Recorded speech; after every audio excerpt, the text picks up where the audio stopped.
It's been a while, Kev.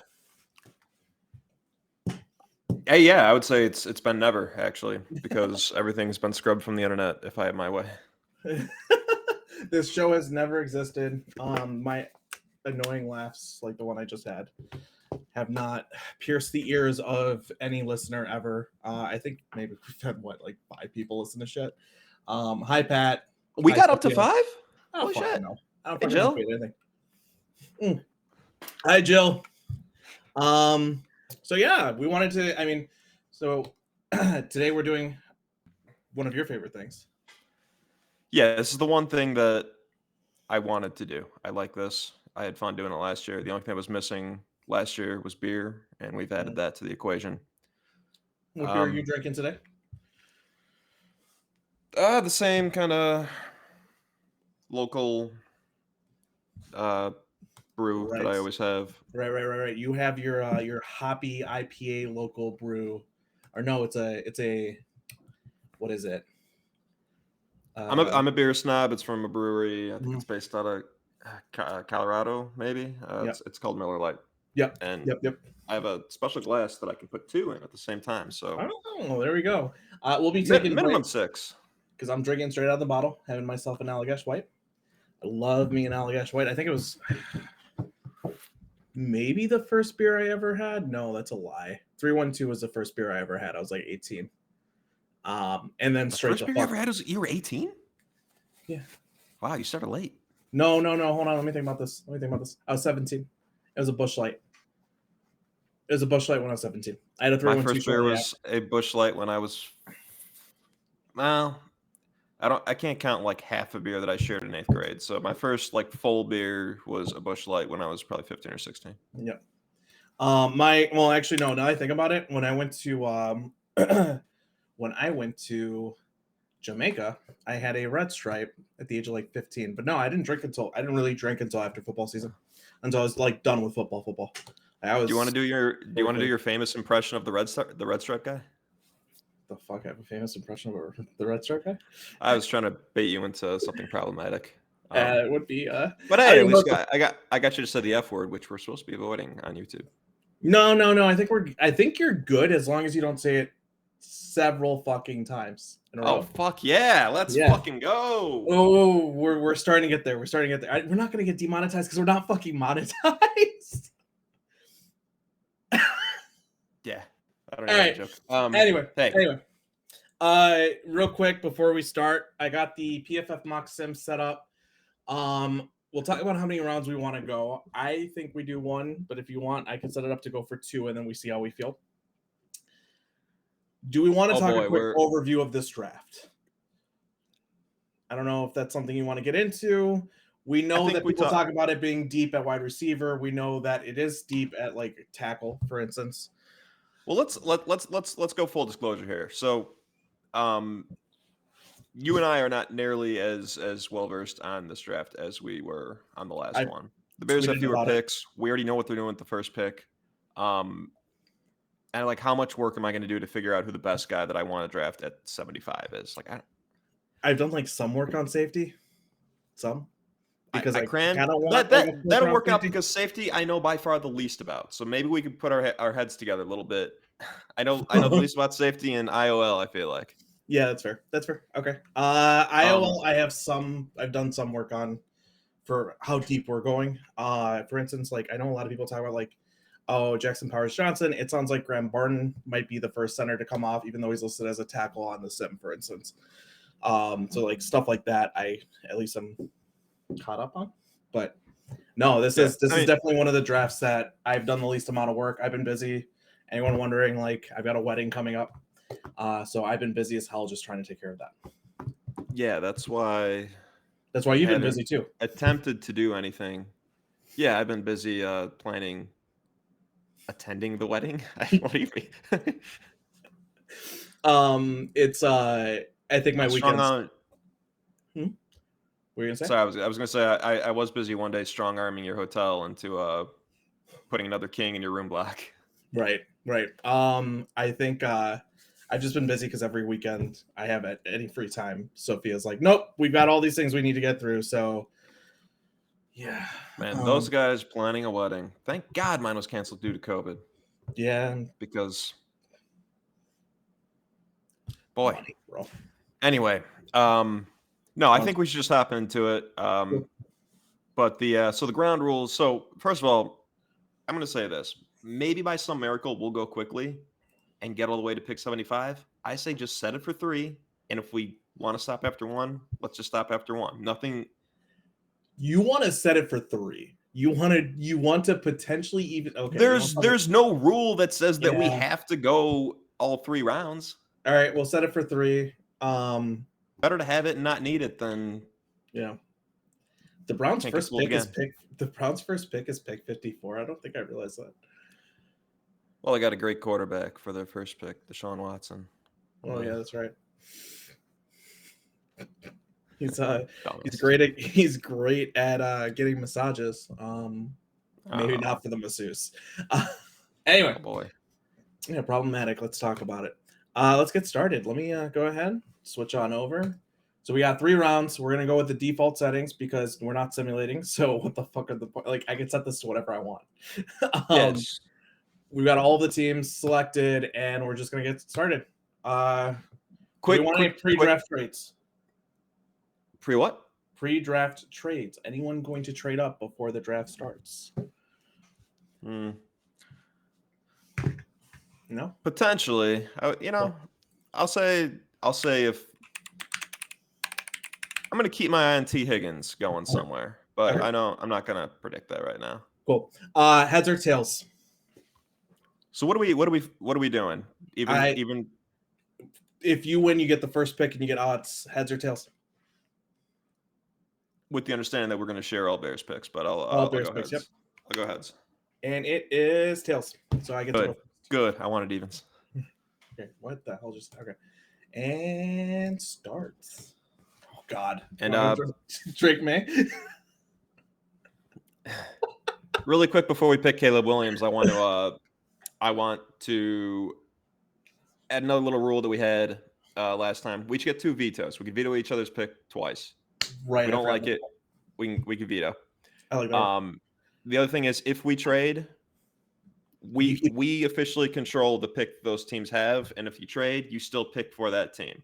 Yes. So if I'm the Cardinals and I trade down to 11, I'm still the Cardinals at 11. Yeah. So that's how we did it last time. I watched like an hour and a half of the last stream. It's really the only good thing that we did, in my opinion, besides the April Fool's episode. That April Fool's episode was funny as hell. I want to go back. It just sucks that Justin. Okay. So anyway. we're taking Caleb here. Do you have Caleb thoughts? I mean, we haven't put our thoughts out there in any concrete way, I guess. I'm gonna start with this. The fact that some of you had to just like make Twitter so toxic, it was disgusting, and I hate you for it.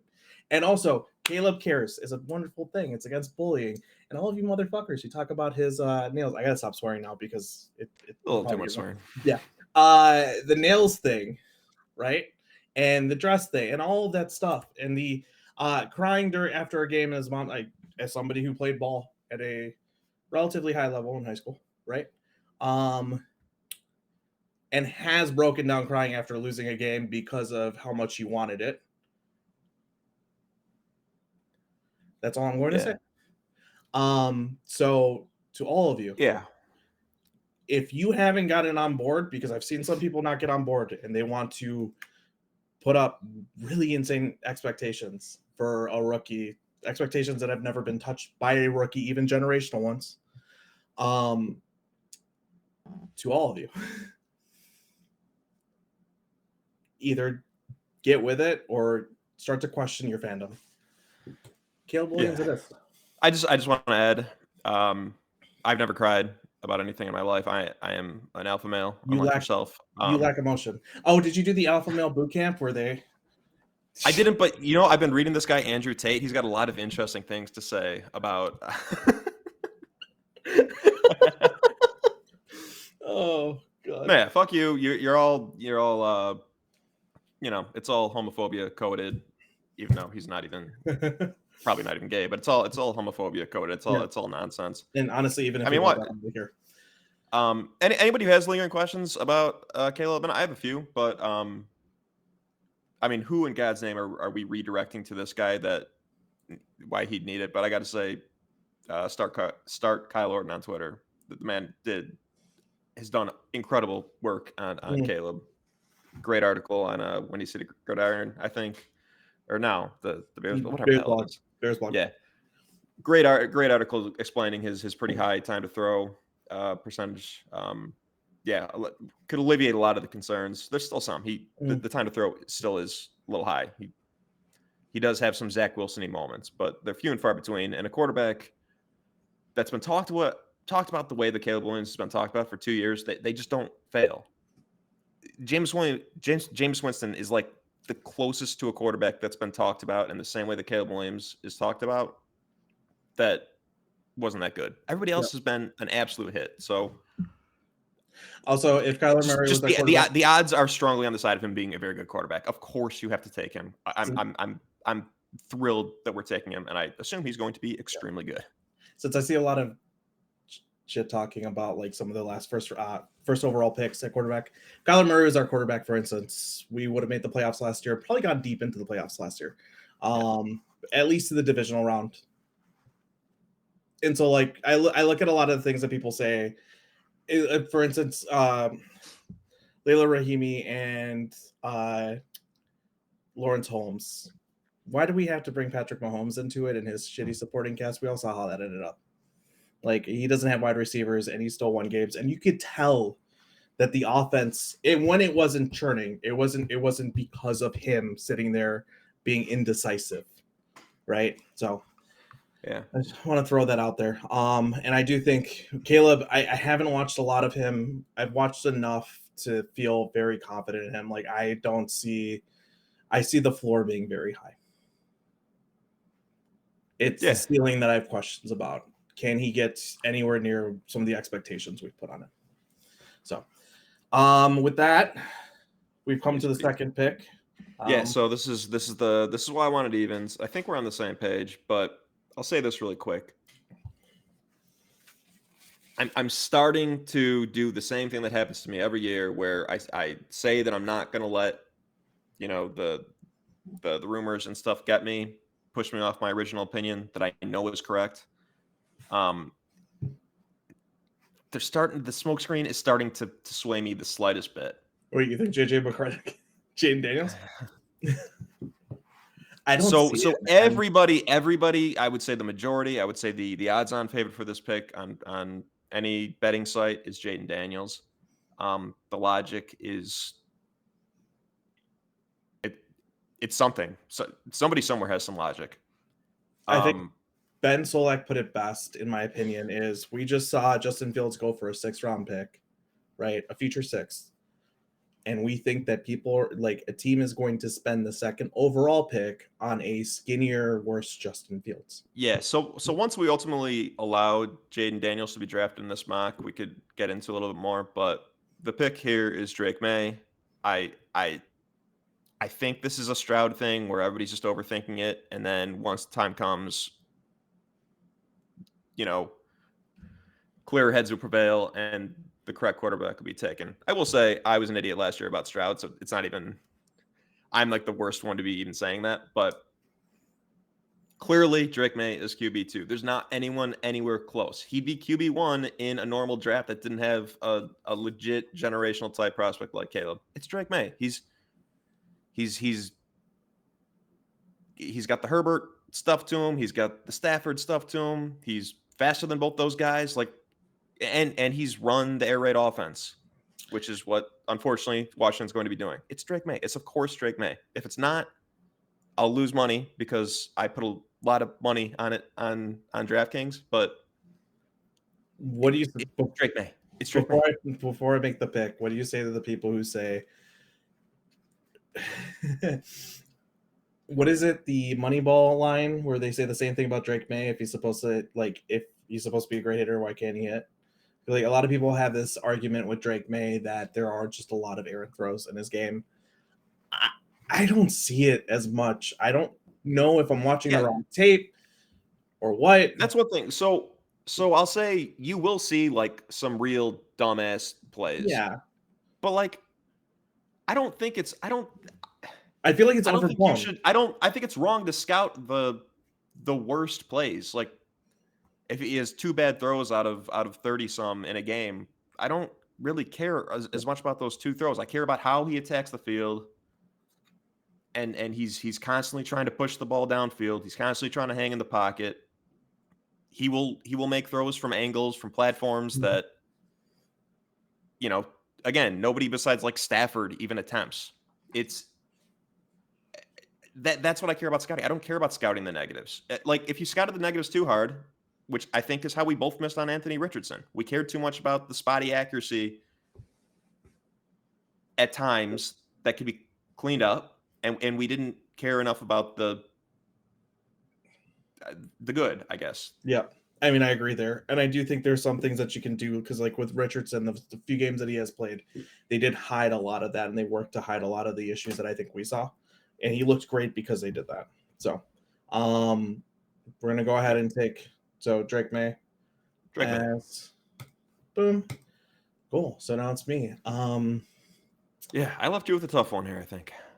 Andrew Zuzani, if you're watching, my Patriot friend, uh, I'm sorry. No, I'm not. You would actually agree with this. Do the Vikings want to trade up? Who's got? Oh, I got the I, Vikings. right. So you got the Vikings. In my opinion, this is the first realistic spot where they're actually making Yeah. the call. And I'll say, devil's advocate to what I assume you're about to do, and Hmm. I don't disagree with what you're about to do. Is I think there's a world where the Patriots are Drake May or possibly Bailing, if not Drake May. I think I that's agree I with think that's a that. decent No, theory. no, I agree with that completely. If the Commanders go Jane Daniels, I think the Patriots stick and pick Drake May. Uh huh. I don't think they stick if Drake May's off the board. And I Okay. do believe that they trade back, get more assets, and start to rebuild the team. And I honestly, in my opinion, and this is Andrew, I'm sorry, but in the second round, they look to take somebody like a Michael Penix, Okay. because I So know so we that. Sorry, what's this up? is not devil's advocate to what you're about. This you actually are going to do this. What were you going to do? Exactly what I was saying, or were you thinking what I was saying? I'm doing the I trade right thought now. I thought you were giving them JJ. No, no, no, no. I'm trading back. That's why I'm on the. I'm I gonna don't give. like I'm like 50-50 on it, but yeah. Yeah, I'm trading back. I'm gonna go ahead and have the Vikings move on up for their guy. Who is JJ McCarthy? Let's see here. Gotta throw some extra. They have a 2 that I can give. No, so we're gonna have to do a swap. I want to keep it at 50. I'm not gonna do the chart. I'm too lazy to do the chart. If you don't like this trade, I don't give a fuck. I'm sorry. Like, Yeah. I'm not in here to try to do the negotiations for the trade. I'm gonna let this make this easy for me. We're here to I pick the don't. players. They'll figure it It's all out. good. So let's go It's all ahead good. and do that. Cool. I would say that maybe you could have even left out the Patriots, given the thing. I am going to pull up the Jimmy Johnson chart for later, but I'm not going to care Yeah. too much about it. I know that they're gonna any of these year's picks is what I'm gonna be stickler on. Any of next year's picks, I'm not gonna care that much. Yeah. So let's go ahead and boom. Before I do it, you're in agreement. JJ McCarthy is a.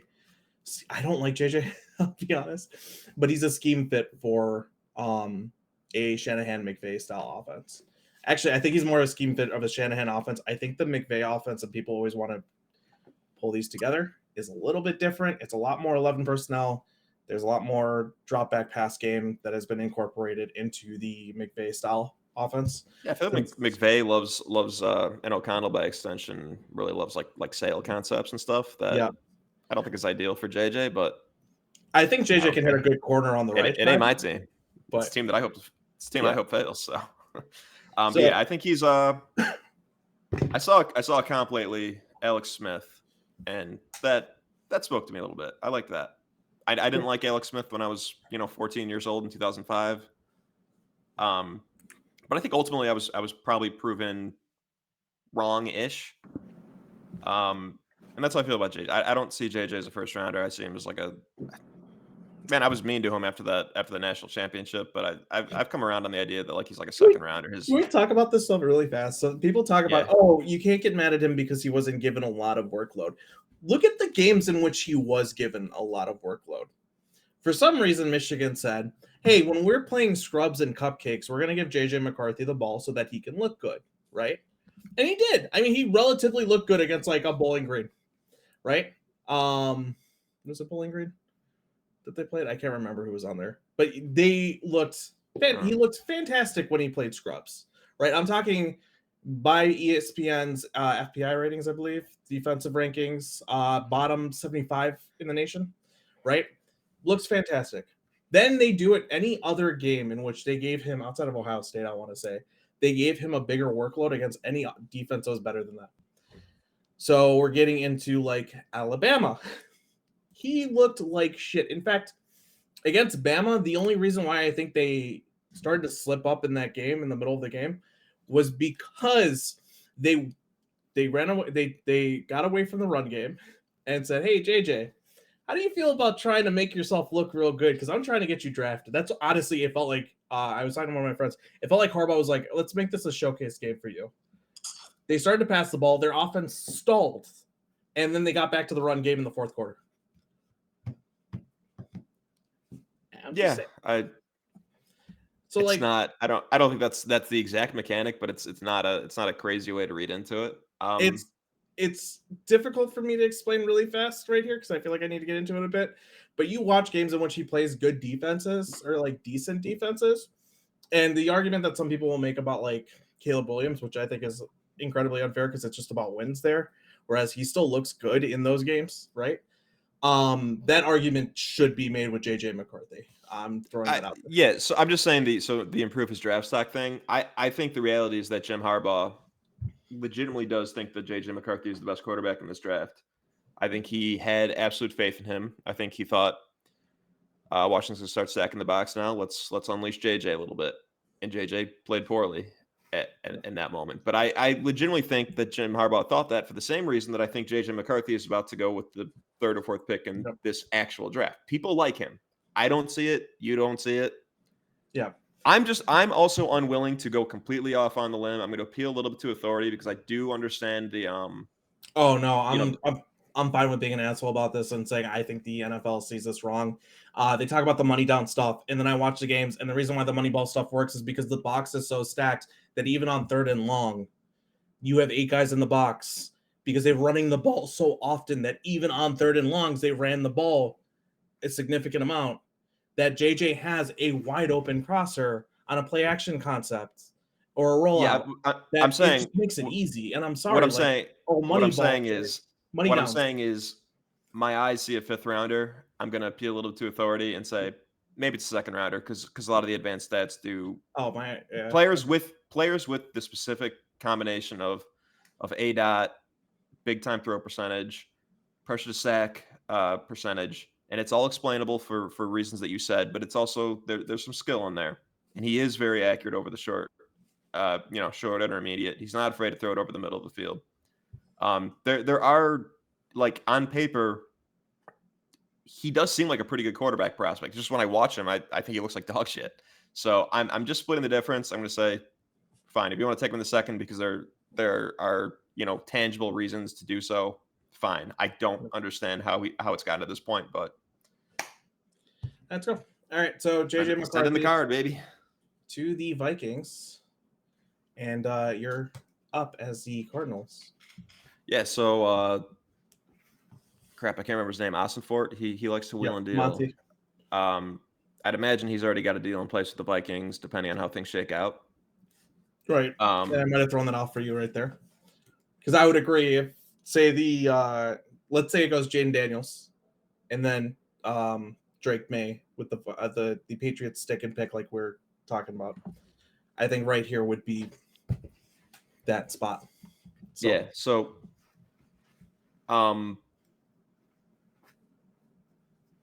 I think we're both kind of selling the four quarterbacks in the top four. So like in I my head, won't. I'm like, do I want to call the Broncos or the Raiders? I don't. I don't know. Like the Giants seem like possible landing spot for Jaden. Um, would I be shocked if this situation were to play out and the Cardinals were to, you know, trick the Giants into trading up or like have the Giants bid against the Raiders or whatever? Maybe because I think Monty Ostabor does want to move down. That's not what I'm going to do here. I'm just going to give him Harrison. I think it's I think it's pretty easy. Honestly, I don't think there's an obvious trade partner, and I don't think that Jaden is. I cannot buy that he's highly thought about the way that people are saying. There are so many red flags in his profile. I can't get there. All right, so we're gonna go Marvin Harrison. Mm-hmm. Okay, MHJ is officially off the board, and I am up as the Chargers. I think they're going tackle. Just because Harbaugh. I am buying everything that he is saying. I'm eating it up. And I'm like, I don't see this being some kind of smokescreen or anything like that. I truly believe that he thinks we win in the trenches. He's got such an old school football mentality that because and I'm in agreement with like C Palzo from PFF. The offensive line raises your floor. Your weapons raise your ceiling. And the Chargers Right. currently have no ceiling. They're ruthless at the moment. They only have a floor, and the floor is a little shaky. I'll agree with the fact that they could definitely use a right tackle. Why am I blanking on their right tackle's name? Trey Pipkins. Pipkins, thank you. And Pipkins has been injured. That offensive line has been absolute dog shit for the past 2 years, specifically because of injuries. Pipkins hasn't exactly been the greatest right tackle. Justin Herbert has dealt. I'm going to be really real here because people talk about Keenan Allen and Michael Williams. Go 2 years ago, they were both injured for a majority of the season, and Herbert was still putting up fantastic numbers with an offensive line that was absolutely trashed and two wide receivers who were both completely out for most of the season, and he had nobody to throw to. It is amazing what that man has been able to deal with. So anytime I see Herbert, and you know me, I absolutely love Justin Herbert. Anytime I see Herbert hate, I can't deal with it. So coming back to this, I don't think they take Joe Alt though. I don't see. I see them trading back. I see them trading back and getting more assets. It's gonna be the second time I'm trading back in this draft because I see them trading back with either a wide receiver or a a tackle needy team. Because I think they're more in the need of a right tackle. I don't see you taking Joe Alt and saying, let's switch you over to the right, right?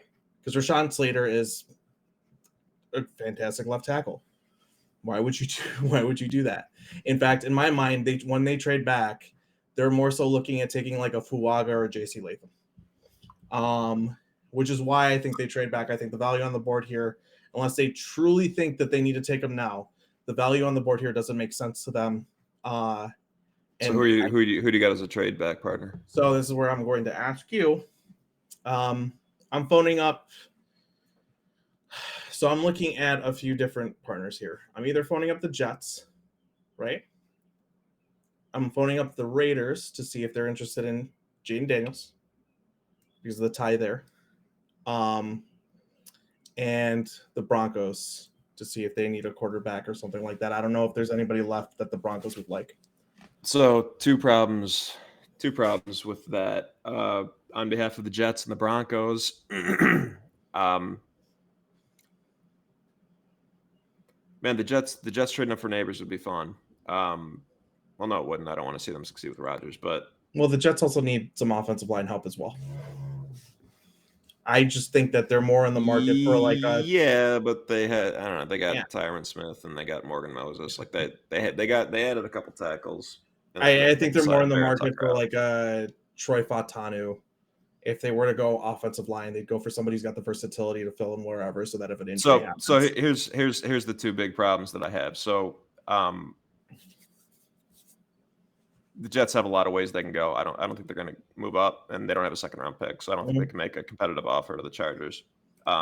Same issue with the Broncos. Even if I bought that they were interested in Jane Daniels, which I don't really. they don't have. I don't think they can make a competitive offer Okay. either. So I'm saying on behalf of Broncos and Jets as their GMs, I'm going to say no. Okay. But I'm not.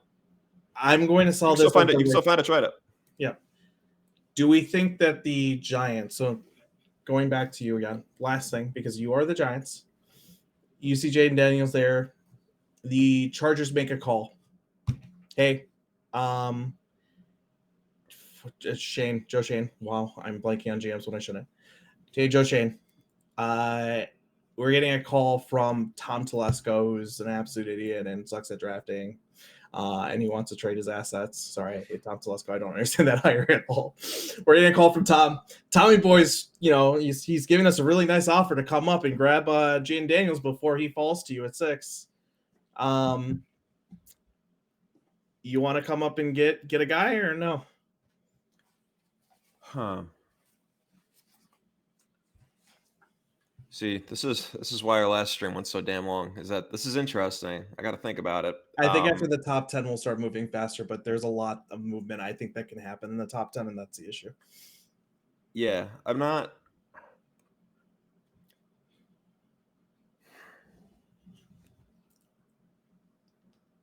This is tough. I'm so of two minds with Daniels. Like I really feel like Daniels could fall, and I kind of want to reflect that, but I think that the Chargers are looking to get out. I think that the Giants are going to think about going quarterback, at least enough that a team like the Raiders, who I think would be sold on Daniels because of his relationship with, why am I blanking on their head coach? And Antonio Pierce. The question for me is, do I think that do I think that Daniels is as highly sought after as people would have us believe? Just like you said, the Solak thing. It doesn't square with me. It doesn't square with me either. I don't like to be clear to everyone, if you haven't noticed, I think if anybody's noticed already, you and I both believe there are only 2 first-round quarterbacks in this draft. It's Drake May and Caleb Williams. After that, we don't have a very high. I think Daniels is maybe a late first rounder. Okay, fine, but I don't think he belongs here. We have 2 quarterbacks that we think are good shots, and then we have quarterbacks that we think if you want to take them, but take them late. It doesn't make sense. Like, we're not buying into a lot of the 21 class kind of told us a lot, right? And I'm trying to take some lessons from that 21 class. And I think Jaden Daniels is a lesson on Justin Fields, who, again, loved him coming out. And if I hadn't just been taught that lesson, I'd probably love Jaden Daniels a little bit more, right? You've got a guy who's got a high P2S percentage, way higher than Justin Fields had. A guy who held onto the ball too long, even with clean pockets, would bail clean for his pockets. career. Credit again to Star Kyle Orton. Yeah. The highest of any draft eligible quarterback in, I think, ever, or at least getting first round. He's ever to go in the first round, something like that. He was throwing to 2 first-round wide receivers, right? And only showed real production his last year. And people are going to say, whoa, Adam. Joe Burrow was throwing to Jamar Chase and Justin Jefferson and only had production his last year. He only started 2 years, right? He wasn't a 5-year starter. On top of that. So last year is a little different when you've only played so many games. I think people, by the way, try to explain away the Burrow thing too much. How about just Burrow? Burrow was good. He was an exception to the rule. There could be an outlier. Well, and here's Daniels the thing, Daniels could also be an outlier. I doubt it. Here's the thing, though. You could tell it was an outlier when he was historically that LSU offense put up historical numbers. We're talking second best, I believe, in passing yards and like best in passing touchdowns. They were one of the best offenses in NCAA history. I'm not saying one of the best offenses that year. NCAA history. So right, it was he just had the weapons, but I mean, his production just watch was Burrow insane. play. Like, I mean, he was great. Like, yeah, it was weird, but he was great. Like, 1 year production was absolute insanity. This is nowhere near. It's nowhere near the stratosphere. I'm sorry. So that's why when I see things like this, I'm like, okay. So let's I want to get a little sure. back on track here. Yep. Um, you work something out with the Raiders right now if you think something's there, and that'll inform maybe what I do with the Giants. Do you think a trade is actually there to be had with the I division mean, rivals? Tom calling his former team. Do you think there's something there? that's a good point. Did I stick and pick?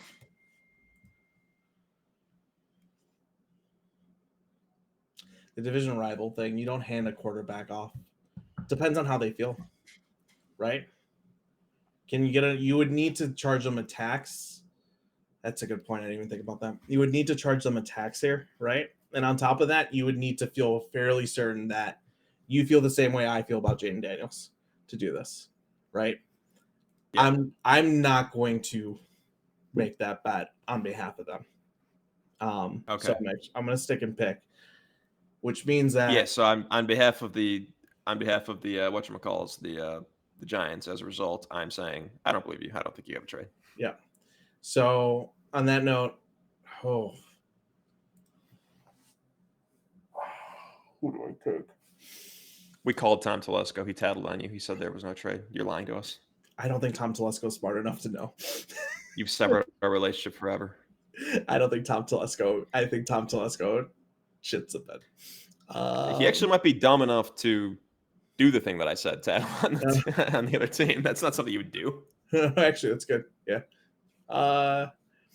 I think what I was gonna say is I was gonna say Tom Telesco would probably offer like so much draft capital that it actually makes sense. Is what I'm trying to get at. That it's like I don't care if he's good or not. You're not gonna have a team to even build around him. Good luck setting Good. him up. Yeah.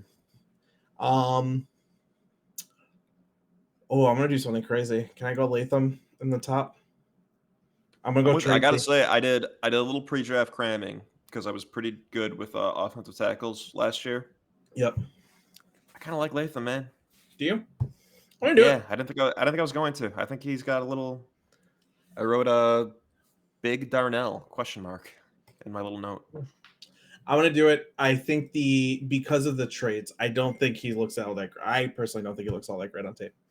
I have several tweets making fun of the Alabama offensive line. It's the first game I remember. So for anyone who doesn't know, my fiance is a massive Alabama fan. I absolutely hate the SEC. In the first game, they were talking about how they have 3 offensive linemen all over 350 plus pounds, and I'm like, good. So they're fat and slow. They can't block for shit. Sorry, like. And what ended up happening was they couldn't block for shit. I think as a unit, it's bad, but I think one big, quite Latham nimble on his feet, Latham is an athlete. man like Latham is pretty good. Latham is I an think as a athlete. unit, it ended up being an issue Yeah, because I the think other guys were not on the same level. Latham has the traits to work out, but it comes back to the conversation we've had before. I don't want to bet on traits on offensive line without production. The idea is we suck so bad at developing offensive linemen in the NFL unless you've got one of those coaches, which hey, maybe the Chargers do considering everything. Unless you've got one of those coaches like the Titans just stole from the Browns because familiar relationships. Unless you've got one of those guys, it doesn't make a lot of sense. But we're gonna go ahead and do it. JC Latham, Yeah. you are a Charger. He's got that little snatch trap thing that Darnell did. That was like, oh, I see a little Darnell here. I kind of like it. Nice. Didn't think I was gonna like it. Don't feel as confident about him as Darnell. Also, obviously, did not watch nearly as much. Yeah. But I was like, huh, this guy's better than I thought he was. Anyway, I would have just taken Malik Neighbors there for the record. Not. I don't disagree enough to veto, but I kind of disagree with the I'm buying it, Harbaugh. dude. I'm sorry. I'm buying it so fucking hard. Go on. See, I would just take a Neighbors. I would say Harbaugh, when he coached the Niners, never took an offensive tackle first. He already had a great offensive line, so that's part of it. Singletary laid the groundwork for him, but he did take a receiver in the first round. Just gonna point that out. It's early. We're 2 weeks. We're doing this too early for my taste, but we had to because you're wedding stuff. So stuff will change, but as of right now, I think my mock there would be Neighbors. Just throwing it out there. It's the first time that I think we're really differing.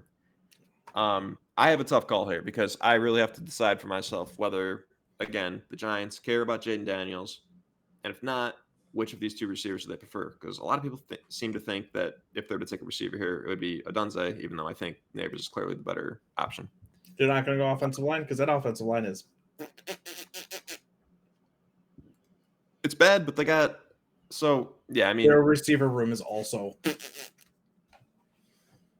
It's bad, but there's at least like bodies in it. Like they have Wendell Robinson, who they use as a slot guy. Like Darius Slayton's actually not. He's progressed a little bit in his career to being usable. I still have some faith in Jalen Hyatt, even though the ball tracking was a little sus at times. I agree. They have bodies. They could certainly use an alpha though. I've been mocking them receivers. I've been mocking them neighbors. I don't know which one they prefer, but I've been mocking them neighbors whenever I do my own little predictives. So, but I also do buy that they might. Like as of right now, Drew Lock is probably their quarterback. Like I think they're gonna find an excuse just to like basically medically redshirt Daniel Jones and then use the out that they have on him. I don't know if Daniel Jones is even going to see the field.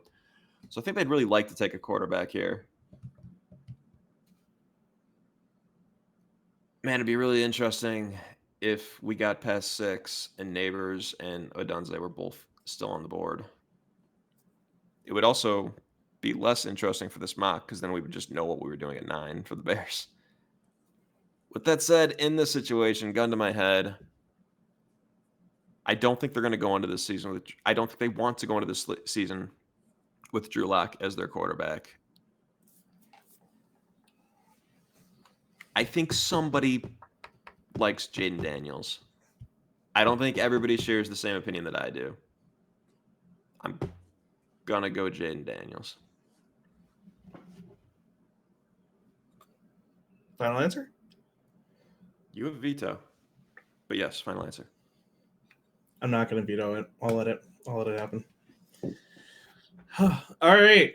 I'm splitting the difference because he'd easily go 2, and I could see a world where he falls to 12 or 13. Yep. But I'm splitting the difference, being like 6. 6 seems sure fine. Hey, Jets. Shit. Almost, I hit the back button on my mouse. Hey, Jets. What's up? How do you feel Malik Neighbors Romo Odunze is I don't know why I had to pause on that. I know how to say Odunze's name. Are on the board. You think they're both gonna fall? No one else is gonna trade it? We're pretty excited that they might. We're also wondering why the hell you haven't already taken Joe Alt. So because I'm trying to contemplate. You got some bad medicals on him or something? What's going on? No. Joe Alt would be my go-to here. I just feel you taking Jaden Daniels has thrown off what I would typically have done, which is that's the fun of the dual mock. Nothing that we've done is ever. I don't think we've individually done has ever gone like this. So no. Yeah, and it could happen. It could happen. Yeah. Who knows? Yeah, who knows? It's just an exercise to figure out, and we most likely are wrong. Last year, I gotta say, did not do bad. The year before, we rocked it. Do you remember that when we did it on Twitter instead? We just chatted back and forth. But I took Malik Willis with like a top 10 pick. Both the Giants picks spot on, dude. I remember going back and forth on that with Kayvon Thibodeau and their tackle. Yep. Yeah, that was good. Yeah, we did good. But last year, so I rewatched it. We gave the Bears Paris Johnson before it became clear that Paris Johnson was going to go higher, which I think they probably would have taken Paris over Darnell, right? And then they I think they were. We traded up for Felix and Aduke Uzuma, which we misinterpreted what Poles wanted to do. Like we thought that he was going to move up for an edge because he had been saying like, well, we have these picks, we can move up. Turns out what he did was move up for Tyreek Stevenson, which we mocked to the Bears at 61. So we nailed a late second round pick. That's pretty good. Oh, yeah. I was big on Tyreek Stevenson to the Bears, I think, most of the season. Tyreek is so good, man. Tyreek is incredible. I think in both of our individual mocks, we had Darnell right to the Bears.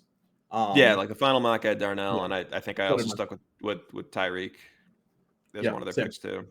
Same. At no point did either of us see Gervon or Zach Pickens coming, but No. Okay, to be fair though, our episode on the defensive tackles was bad. I didn't do enough work. You did, but you hadn't watched either of them. So like we just weren't. Weirdly, the only two I did watch Gervon, but the mirror and matching, the mush rushing, whatever it was he was He doing, didn't have a I lot didn't know how to interpret it. And I got the same thing with Ruke Aroro, whatever his name of. is. It's I'm a. like, I I love it. can't care. I cannot care about I the love fact his that name. he's deliberately doing nothing. It's just a traits. It's just a traits bet. You need to find the translatable reps in on the film, and it's hard Yeah. because we don't have the categorized film that like say PFF does in like PFF Ultimate. We have to It's like sit there and watch all of it.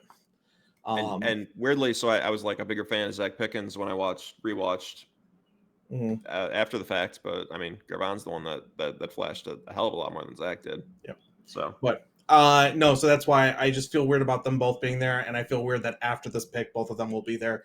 Joe Alt is just to the Titans. This is just the pick. He's not going to fall past them if he does, unless somebody trades up before him. So I can't have a guy. I can't have anybody trading up here because there's two guys left. I just think Alt is obvious, and also I think if a receiver were to go in this spot, it would be because Tennessee just had a way higher grade on Malik Neighbors than Joe Alt. Yeah, which I don't think they will. So I think this is chalk, but I want to see what you think. I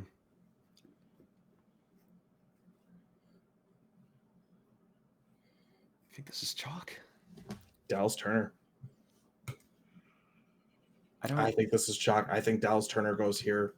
He's off the board at this point, right to the Falcons. If someone doesn't trade up ahead of him to jump him for it, if he goes, I think it's Quinyon Mitchell. I think they're in the market for either a cornerback or an edge, and I think both of those players. Terry Fontenot is desperately on the phone right now, but the GM keeps talking about other stuff right now. Trent Baalke, answer the phone. I fucking hate Baalke. Well, you're Baalke right now. I know.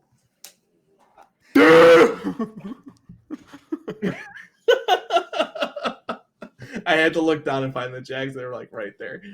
Yeah, I'm gonna do it. You want to trade out? You don't want to grab the best defensive player probably in this draft? Which Baalke. By the way, can we quickly talk? Do we both agree that this draft doesn't have any blue chip defensive players?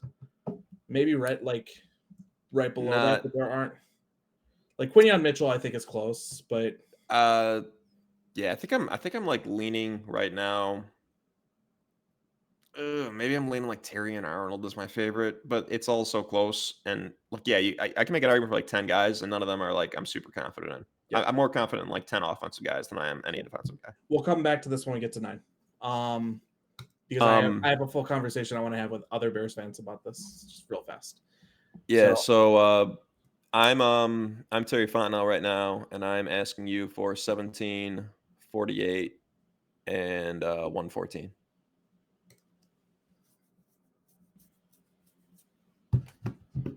What does that come out to the point chart? How much is that surplus? You're giving about a 36 point surplus. Jacksonville is giving. Hang on. 950 plus 420 is 1370. That is what, 36 point surplus I'm asking for on the Jimmy Johnson chart. You don't happen to have the Spielberger. I don't, but which of these two guys? This is a Saints front. This is a Saints front office and a Baalke front office. Do either one of them care about the Spielberger chart? No. That's a good point. The Spielberger chart, for those unaware. Baalke's sitting there like, I'll give you 236 on top of it.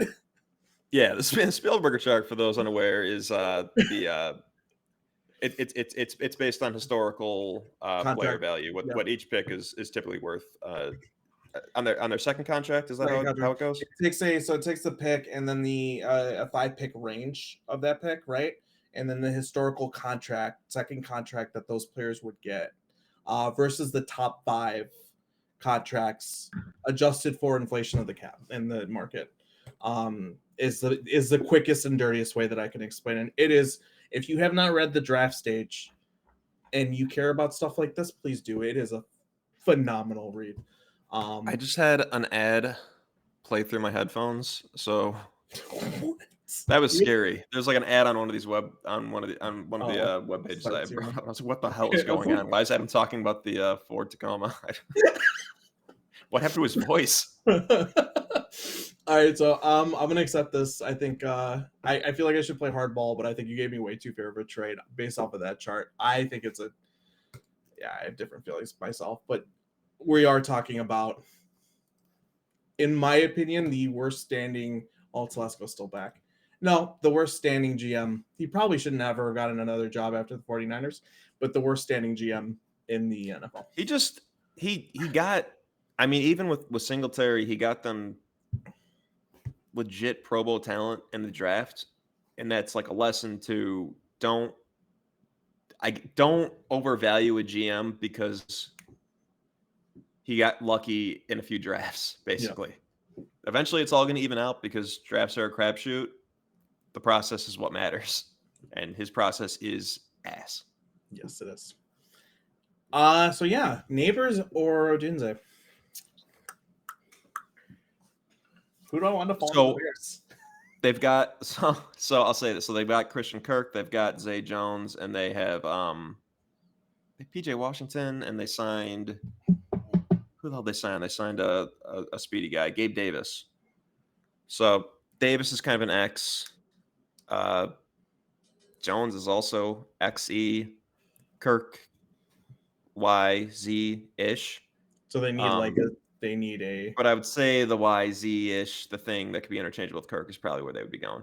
Yeah. So Malik Neighbors. They need some explosiveness, is what it sounds like. Gabe Davis brings that, right? And right, he's like a deep. Yeah, you can call him a Z because he's more of like he's built like an X, but he's more of like a deep threat guy who's probably not want to deal with press. Your X can also he doesn't want to deal with press is the issue, but your X is also a vertical threat, right? But help me. I can make the argument either way. Does he care about gun charges? You know what? Let me. I'm gonna do my last ditch thing when I'm between two guys and search who they've had in for pre-draft visits, and maybe that'll settle. Well, you do that. I'm doing it right now. They had Odunze in, and they have also had Neighbors in, so no tie broken. Neighbors is heads, Odunze's tails. Alexa, flip a coin. I think that's a very weird way to do this. It's tails. It's gonna be Neighbors. I'm giving the Neighbors. I mean, listen, it would be too transparent if we gave him. I think Neighbors is right there with Harrison. I really think it. It's the two guys that I have actually done legitimate, like watched minimum 3 games of each guy, and watch the all 22. You know what's funny? If his last name was not Harrison, I'd probably lean a little towards Neighbors, but the genetics actually do matter. So I'm going to slightly rank Harrison over him, but Neighbors is right there. You know what's funny? I flipped a lot on Odunze. If you remember, at the end of the college football season, I wasn't as high on him as I think most were.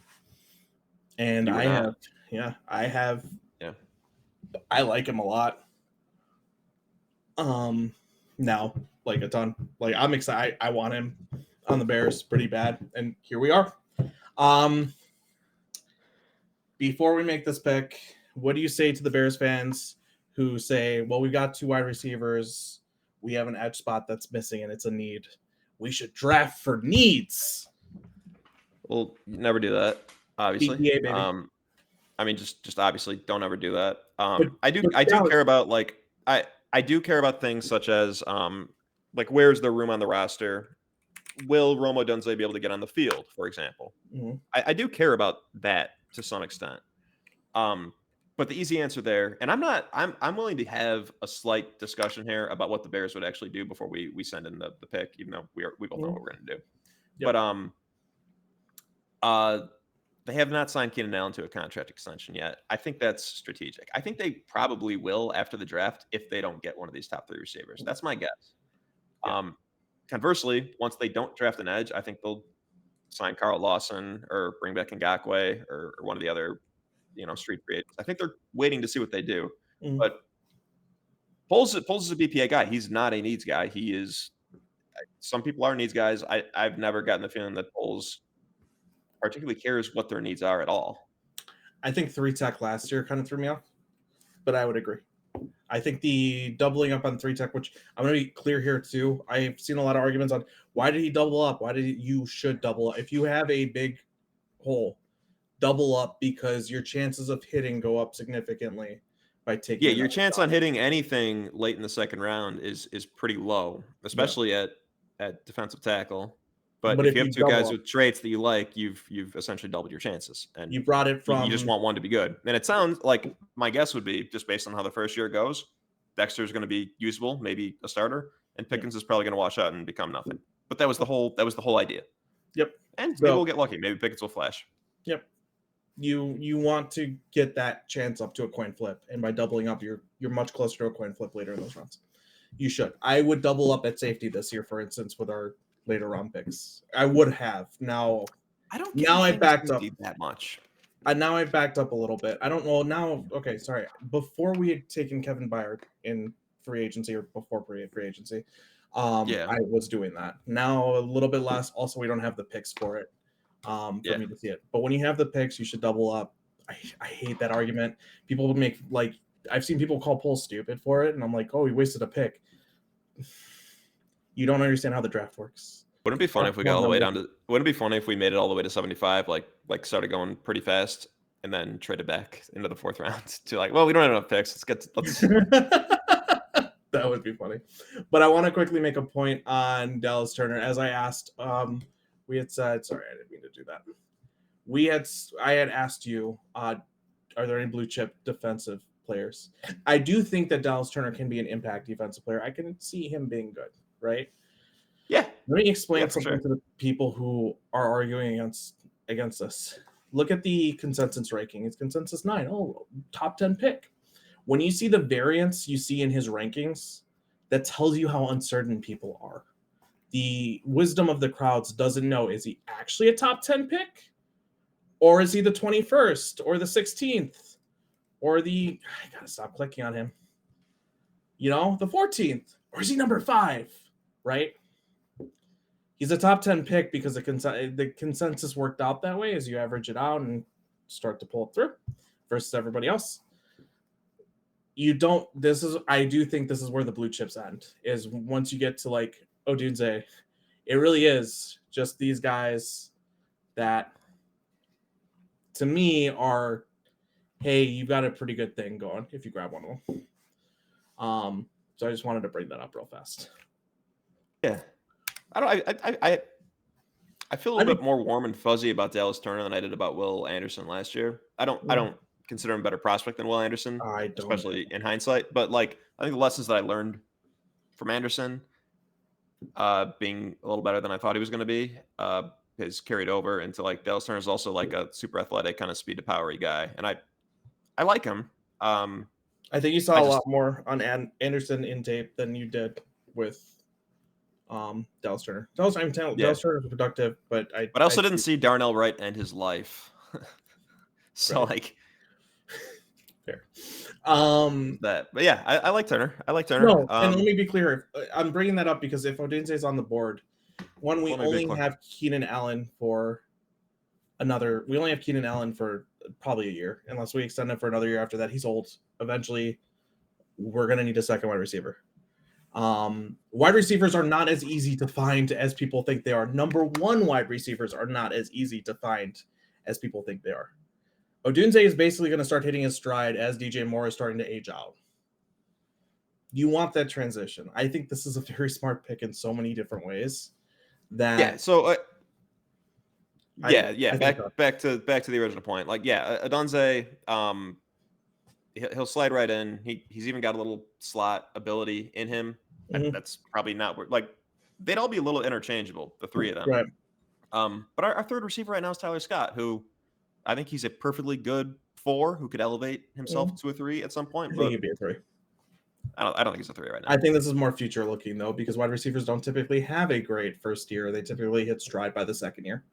And you've got a chance to take a I don't think it would potential. be I don't think it would be a complete disaster if we had to go into the year with Scott as the 3. I just No, don't.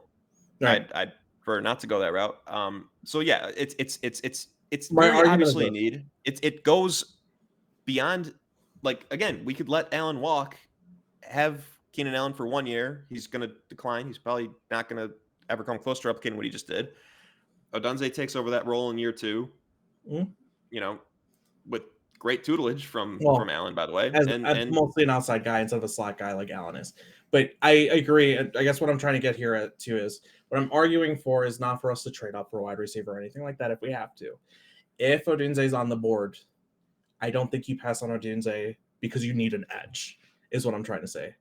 I absolutely don't think you pass on Odunze because you think you need a tackle when you know how I feel about Braxton Jones. Um, huh. I like Braxton a lot. I think Bears fans think way too much about draft pedigree, and I know what the hit rate is on tackle. You're probably going to draft a guy who's going to end up being the next Braxton Jones. Sorry. There is no. You and I disagree on Joel, but I don't think there is no Sewell or what's it called, Wirfs in this draft. And in fact, Wirfs was drafted later in the first anyway. You could find a guy later if you need to. That was continuing. All right, we're We're running out of both on steam. Rome. Yeah, Let's take Odunze. yeah, we're both going Rome. Cool. Now, actually, sorry. The last thought I was going to make is if Rome isn't there and we want to take Dallas Turner, all for it. I'm just making the point that if Rome is there, you take Rome. Yeah, if you'd not been there, I think it's worth talking about for a second. I think you hope You for a trade consider down trading back. partner. You consider trading Um, back. I think at that point. and at that point, I'm still currently. I plan to watch the guys. I'm undecided between Turner, Latu, Verse, and Murphy, and the interior. But And you know what? I think any of those 4 would be totally reasonable Yeah. picks, and I think all would be reasonable. Hmm. I Alex, don't want to get into the whole alt thing, but I think it would be yeah. reasonable if he were to fall. I think he is. I think he's a blue chip type prospect. I think he is. I Well, think I do he's. think I I compare him to like a Nate Solder, which I think is totally worth taking with the 9th pick. and Especially in my opinion, I think Braxton. I think Jerry's still a little bit out on Braxton. so here's the issues we see differently on Braxton. I agree that Alt is a blue chip type player. I don't have him outside the blue chips like I do with say like Turner. Um, that is more an argument of how much do you gain within the first few years off of this draft pick and how much surplus value you're really adding when you already got a lot of surplus value from Braxton Jones. That's where the argument goes. But moving on. So, so the Jets they could use tackle for sure because Tyron Smith is old, Morgan Moses is old. But their third option is Elijah Vera Tucker, who can slide out and play a pretty good left tackle. Um, so Really? you're hinting at Fontenot, but I don't know that they need to use a top 10 pick on offensive line because that guy probably would not start. Sorry, I got to say something really fast. Oberweis just filed for bankruptcy.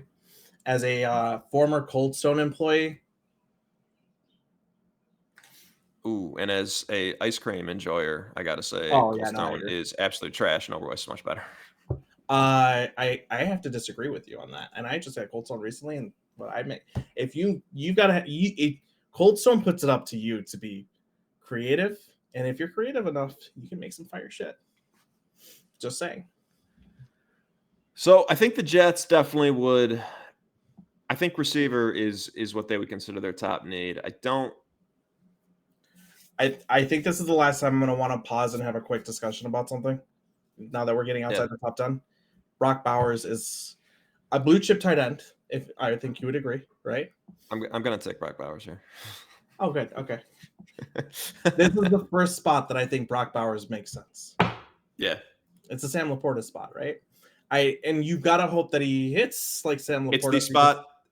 For context, it is a spot that separately we had been discussing. Where would you take Laporta in a redraft, knowing what yeah, Laporta became? And we still done like, yeah, probably somewhere around 10.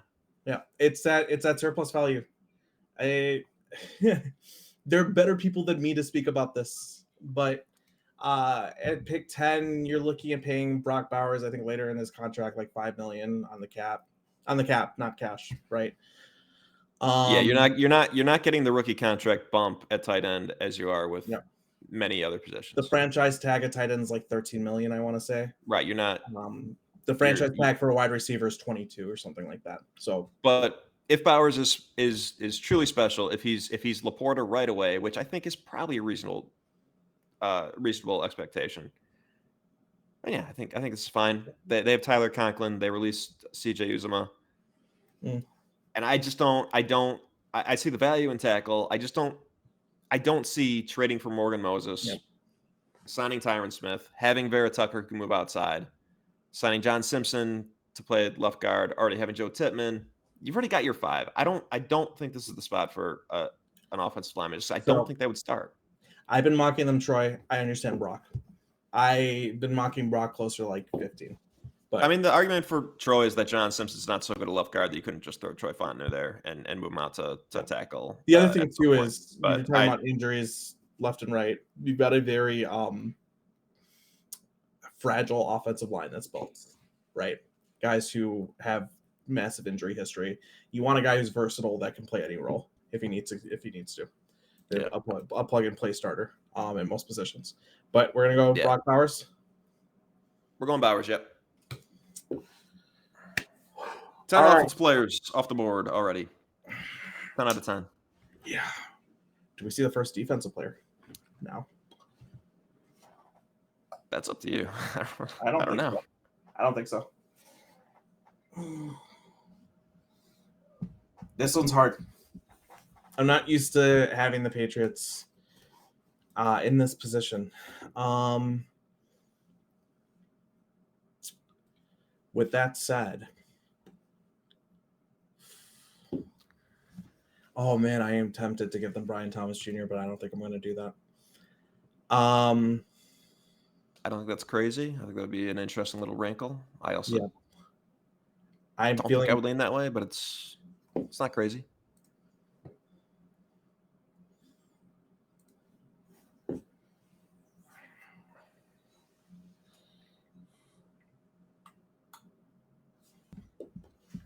Yeah, so there are clearly three names there that could be the pick. I know. Now you've introduced three more. I know. This is the issue. Is like, I do truly think that anything above Olu right here could go. Yeah, Right. so I'm gonna give my quick thoughts. This literally just occurred to me. How did I add these So Elliot Wolf is running the Patriots draft from the now. Packers? Yeah. We can't totally think like a Patriot at this point, even though the coach is still Belichick brain. So they're not going to go wide receiver then because they're Packers built. Probably not.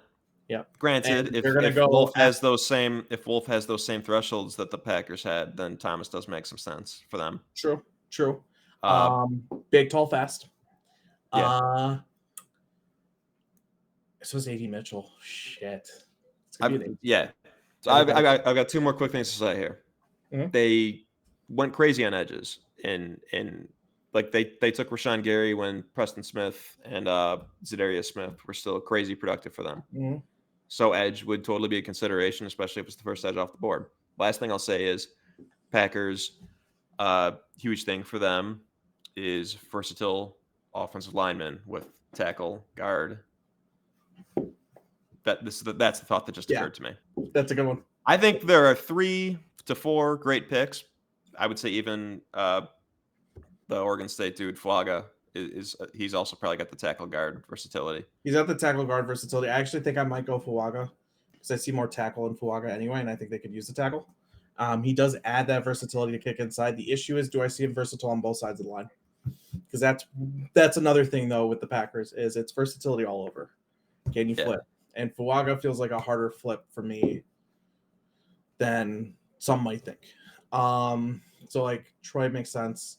I am a big believer though that toolsy edges and the Packers in early rounds makes sense. Toolsy anything. I kept giving the Packers Miles Murphy last year, and nobody's really giving them edges.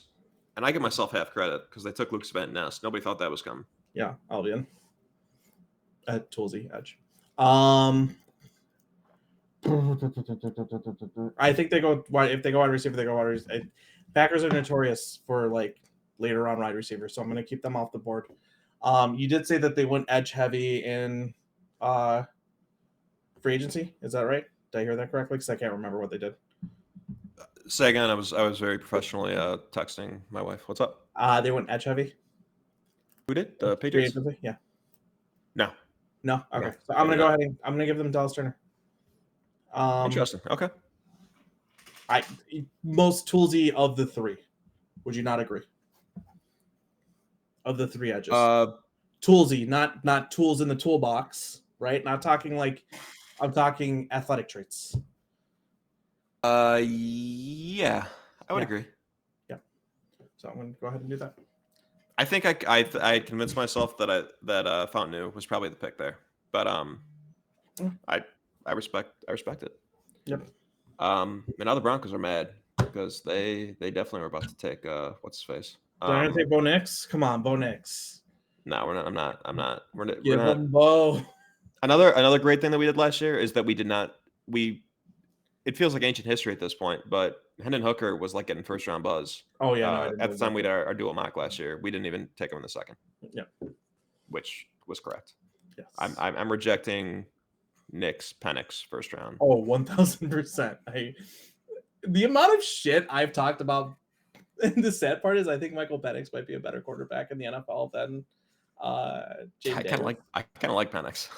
Yeah, the amount of shit I've talked about Penix is insane. I would be remiss to take him in the first. We are on pick 11. Can we do I need another beer. It looks like you're getting lower. Can we do a quick beer break? Yeah, do we have to pause the video to do that? I'm going to because it's weird for my camera to be running on whatever. It's great. I'll be back. We won't. No, I don't. Go ahead. I'll get more beer. I don't care. Okay, let's do a beer break. Bye. Okay.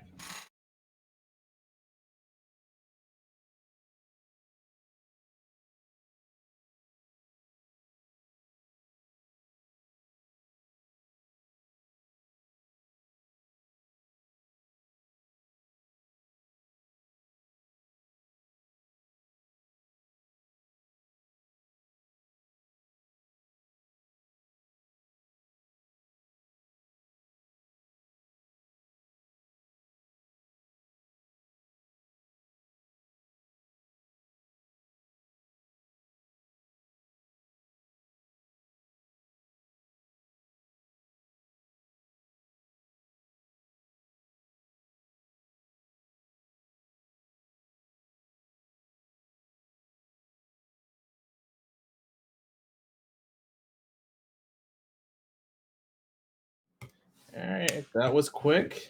I forgot to add the ability to pause recording on OBS before. Anyone who is curious, did a reinstall Windows on this machine, so I don't have my OBS settings set up. And since it's the first time recording in a while, I haven't had a reason to. So I quickly bootstrapped this together right before. I'd imagine a lot of people are pretty curious. I imagine nobody is. Although I will say my mic is nowhere near as silent, so it's picking up way more because I haven't installed my NVIDIA drivers, for instance, which means I haven't installed NVIDIA Broadcast. So for the Broncos at 12, I'm feeling pretty good about the way that I'm leaning here, but well, this draft is pretty chalk in my opinion. Like once you get outside the top 10, it becomes significantly easier to start to. The thing is, some weird thing will happen. Oh, I agree. Weird stuff always happens. I But agree. yeah, the top like 25 players just seem or so with like the occasional like oh here's a cameo from I don't know Lad McConkey or something like the mocks basically always look the same. Yep. And I They're do just have some thoughts top. on uh I'm going to try to enforce them, and we'll see what you do with your picks. But I do have some thoughts about the offensive or the yeah the amount of maybe offensive linemen going in the first round is in mocks is maybe a little high for my taste. I think some of those guys are going to fall. But You want my anyway, favorite? Just real fast. It stops right here. Ooh, almost hit draft. Ooh, that would have sucked. ooh, I Uh, would have. yeah, it stops here with JPJ maybe falling out. Wait, that's not offensive tackles anymore. You know what I'm saying? It stops at Graham Pardon. So I think the Broncos just had two guys that they probably would have taken from them. I'm between Terry and Arnold. Uh, maybe Jared Verse, but I'm looking a little more Latu. My I just cannot wrap my mind around, and I don't think anybody's going to be able to until the draft happens. What Latu's value is, how much people care about that Fusion. those medicals. Yeah. Mm. Um, but I think based on talent, it could be Latu. Uh, Well, I'm going to I hedge my bet again here, though. I think and go Arnold.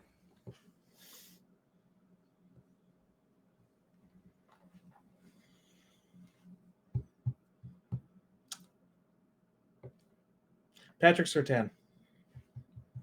He was drafted by George Payton, right? Oh, I don't think that was a. Ooh, maybe that was his first. That I think that was Peyton's first draft. Yeah. What's his he's a 996 on RAS? No. Who We're was that? talking 996 on the RAS. Sertan. We're talking a 442 and a very high explosive. You sure Tyrion Tyrion Arnold? Tyrion is a 927. Is he? I care Ran a less four about ran that. a four ran a four That's five. what I care more about. Do we I care that don't much think about a Tyrion 442 Arnold versus is. a 45? I don't think he's going to be CB1, man. A 4.5. How many cornerbacks who ran a 4.5 are actually elite corners? Jalen Johnson, and then who? And Jalen Johnson just got up there, man.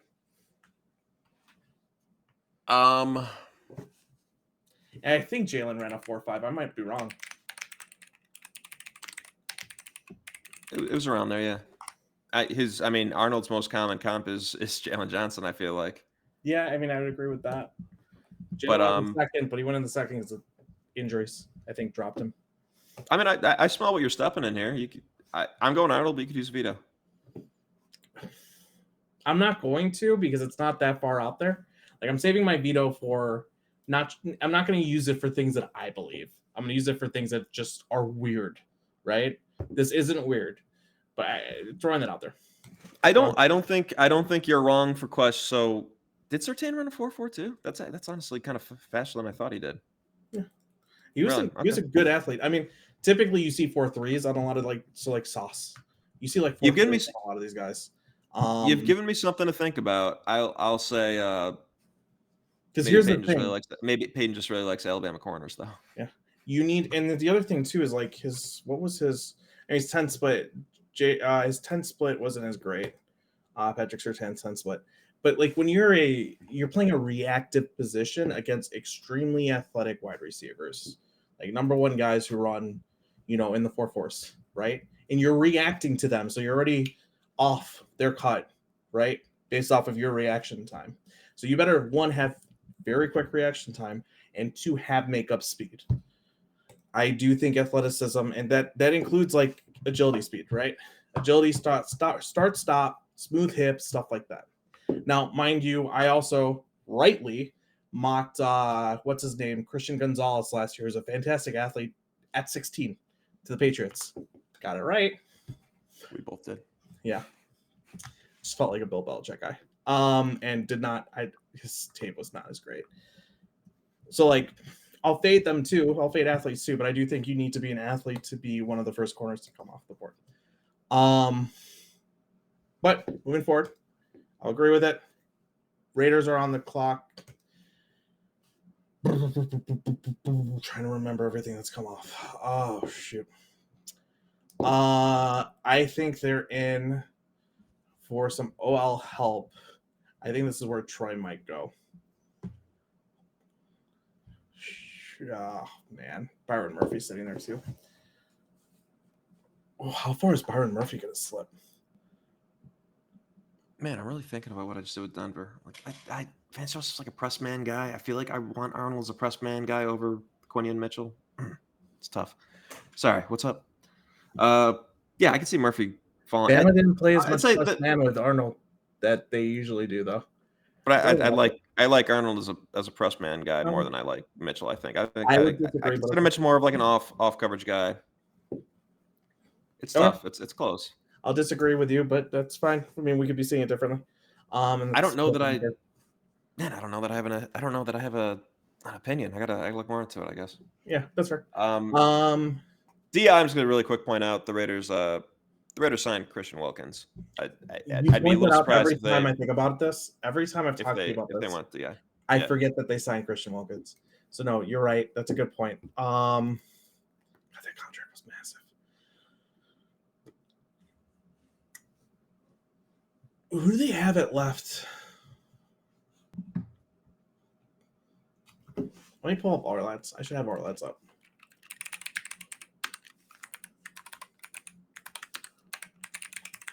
Sorry, who do the Raiders have a left tackle? Yeah, Colton Miller. Colton Miller.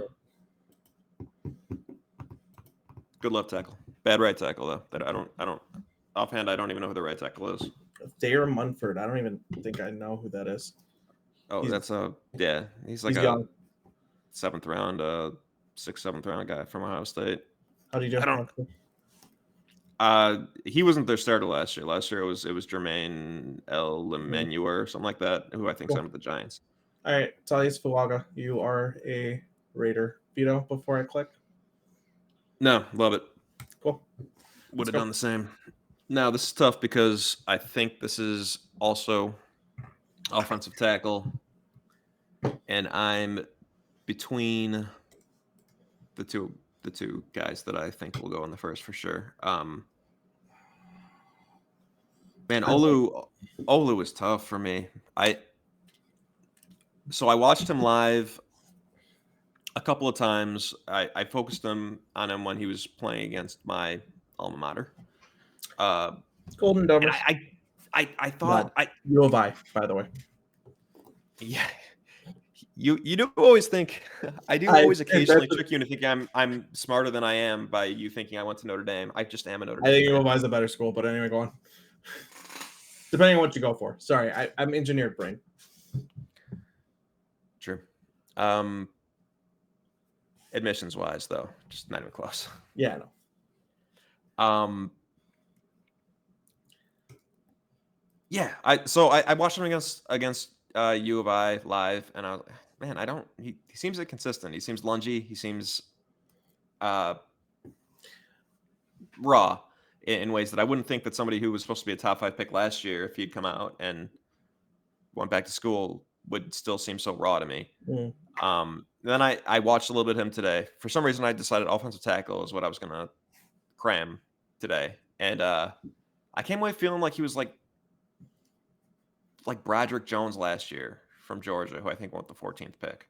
So started to look good towards the end of the year. Look fine. We're in that range. Actually, people say that Olu's not a good run blocker. He's pretty good to me. He's fine. He falls off guys sometimes. The pass protection, you can see all the traits. I was a little. But what about the Ohio State game?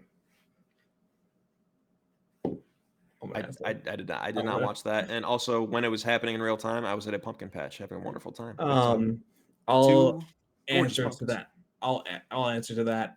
He was rushing his sets. Whenever he sees speed, he rushes his sets. Where if he just gets to his spot at his normal pace and just calms down a little bit, and doesn't treat it differently, I think he'd be fine. I want a calm left tackle who plays inside out, and he plays a little outside in. And it's tough to know because I'm no expert. Mm, What's coachable there? Like the traits are there, the production is there. Like a lot of people get overboard on like Amarius Mims is all traits and like 8 starts. I don't know. I we'll see if you let him get drafted in the first round. I'm not going to be the one that does it, no. but he's got the production, he's got the tools. It can be coached, but I don't know. I'm a little shaky on what I think about Olu. It's hard for me to form a coherent opinion. On the other hand, we got Fontenot, who I think, again, the versatility is really nice. I think he step right in at guard. If he beats out, he could probably beat out James Hurst for a starting spot, or if Trevor Penning still sucks, he could just play left tackle. That's got value in itself, but the upside's probably not where Olu's is. Mm-hmm. So I'm between those two. I don't know. Do you have an opinion on this? I don't know. They need a left tackle, and they could get away with a guy at left guard. The only opinion I have is if Olu falls, he's not falling. Or sorry, not Olu. If Troy Fontenot falls a little bit more, he's not falling much further. Like he's a chalk pick to me for like the Seahawks, for instance. Depending on what DBs and no, not DBs. Sorry, depending on who else is there, I guess. But we'll see. Yeah. Man. Because I already know who I'm taking with the next pick.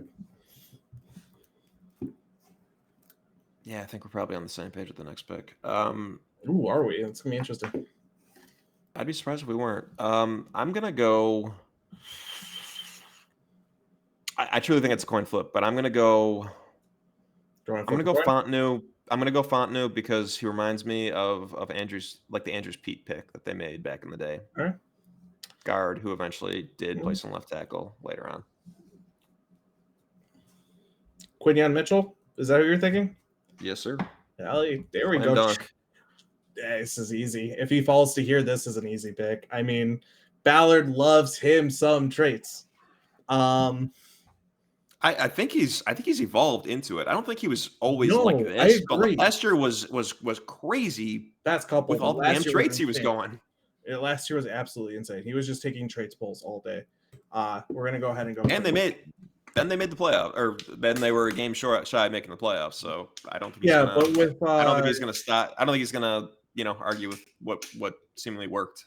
Yeah, but with their backup and not Anthony Richardson, with fucking how am I blanking on his name? It's with the Raiders now. Backup quarterback for them last year. So with the Raiders this year with Aiden O'Connell. Why am I blanking on his name? Help me out here. Oh, Minshew, yeah. Minshew. Gardner. Cool. So right here, I don't believe Seattle has a second round pick. I think they gave that for Leonard Williams. I think they would be open to a trade back. Yeah, who do we got?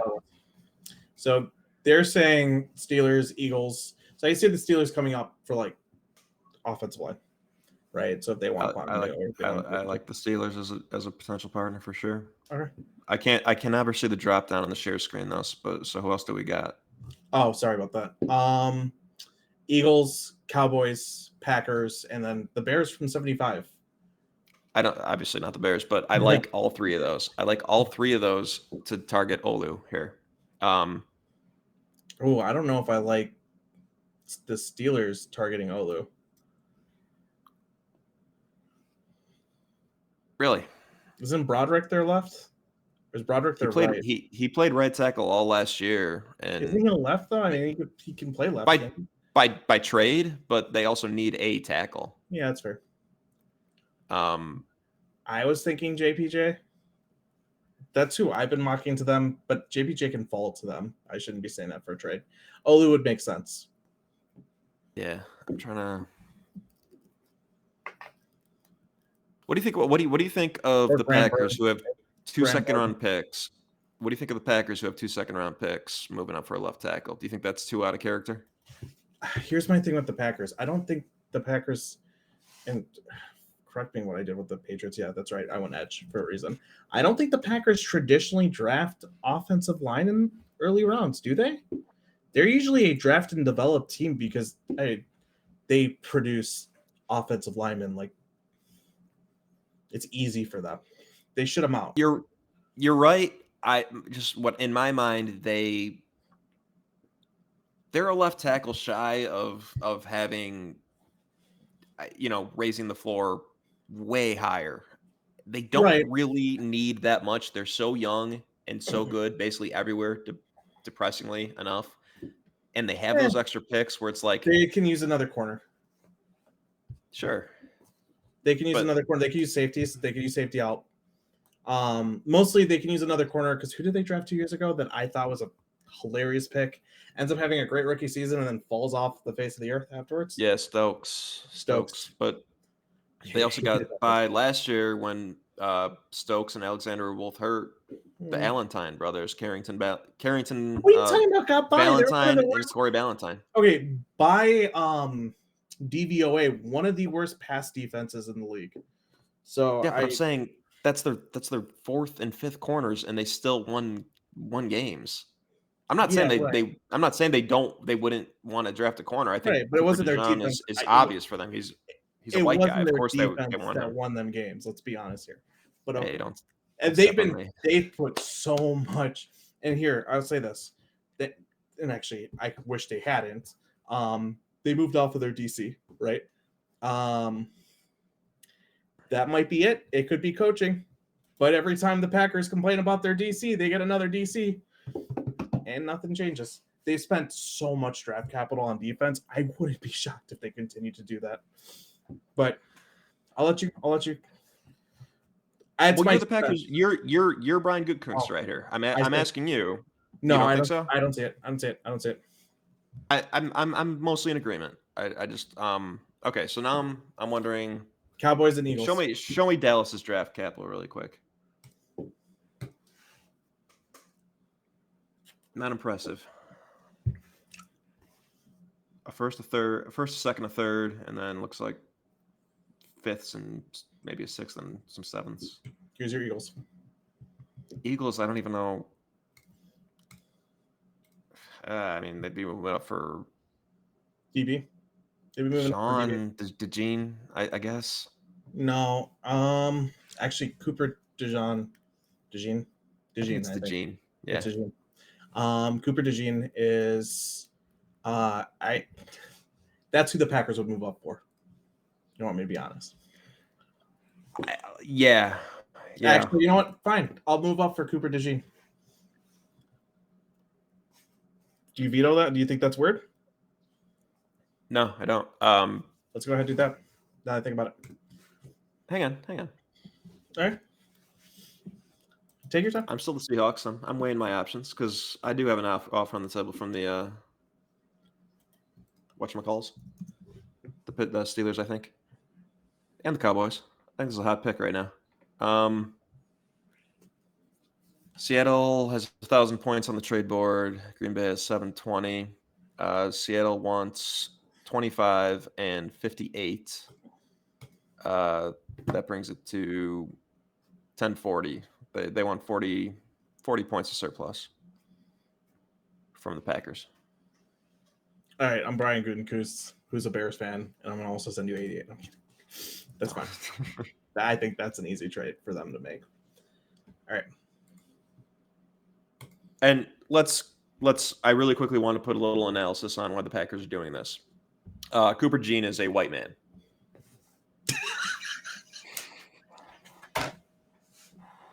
Oh, they love them. They love them some farm boys up in Green Bay. I mean, let's just say it like that.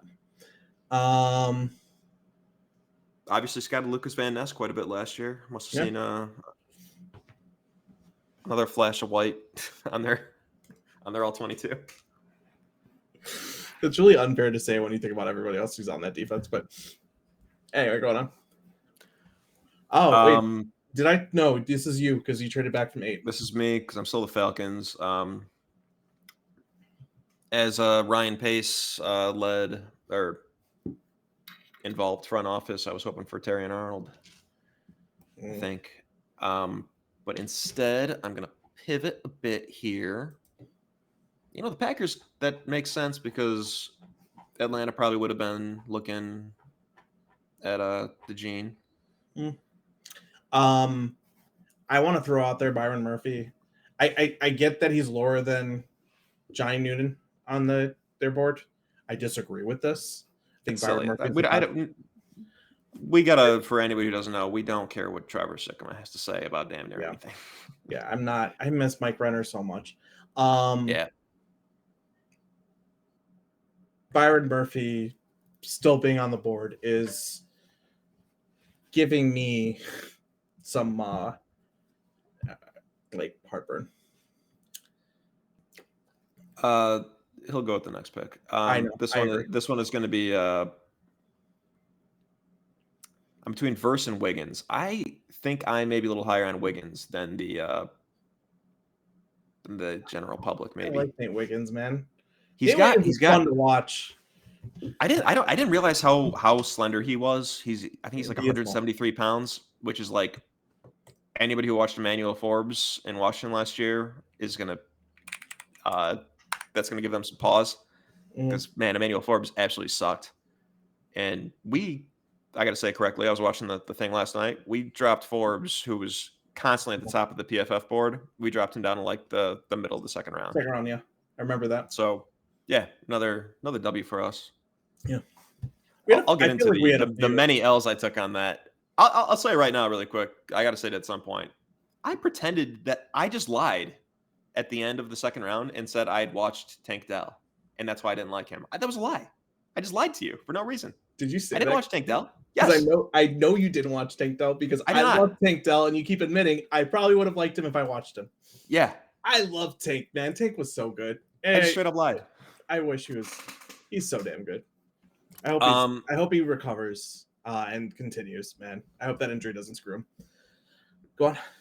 Man, I think Wiggins makes a lot of sense here, but I would agree with that pick. I'd be fine with it. I would be between him and Verse. I like Verse a ton. Latu is also very good. It's just I like Verse. I see they brought Verse and Wiggins in for visits, so that reinforces that those are the two guys I should be between, I think.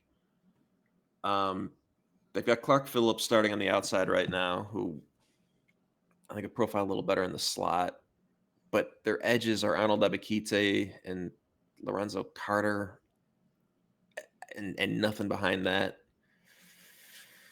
Oh man. I don't want to ever flip a coin. I don't think that's good. I do want to see if you have an opinion to tiebreak between Verse and Wiggins. sorry.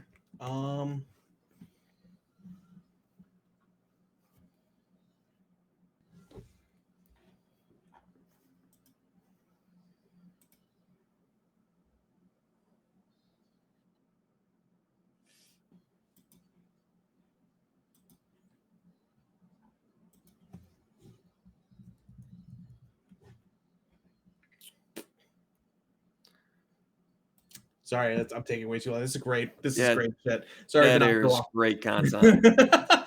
I had to pause and think about it. My personal flip would be for Wiggins. I like Wiggins a ton. I like Verse a ton too.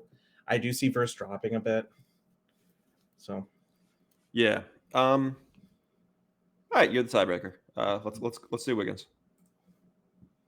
And this is Murphy. Yeah, I agree. I think Murphy. They signed Sheldon Rankins, which is a nice signing, but they lost. What's his name? DJ Reader. It's not the exact same role, but I think Di makes a lot of sense for them. And Murphy. Yeah, Murphy. If Murphy went with a top 10, I wouldn't bat an eyelash. He's a fun, just lovely bowling ball of a man that I think is going to be really productive. Di, if not elite, just really, really solid. So, fan of him. Les Snead, you're on the clock for the first time in 4 years. In the first round, yeah. Okay, so I'm pissed off as Les Snead. I wanted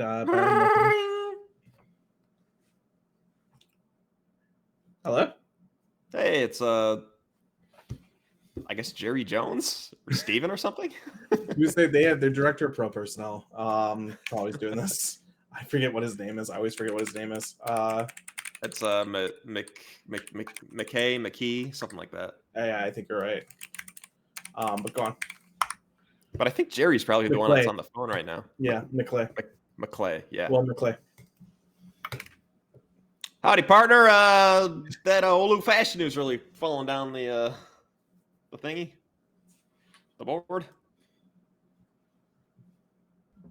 And I don't know. Just calling to make conversation. You got 10 minutes on the clock.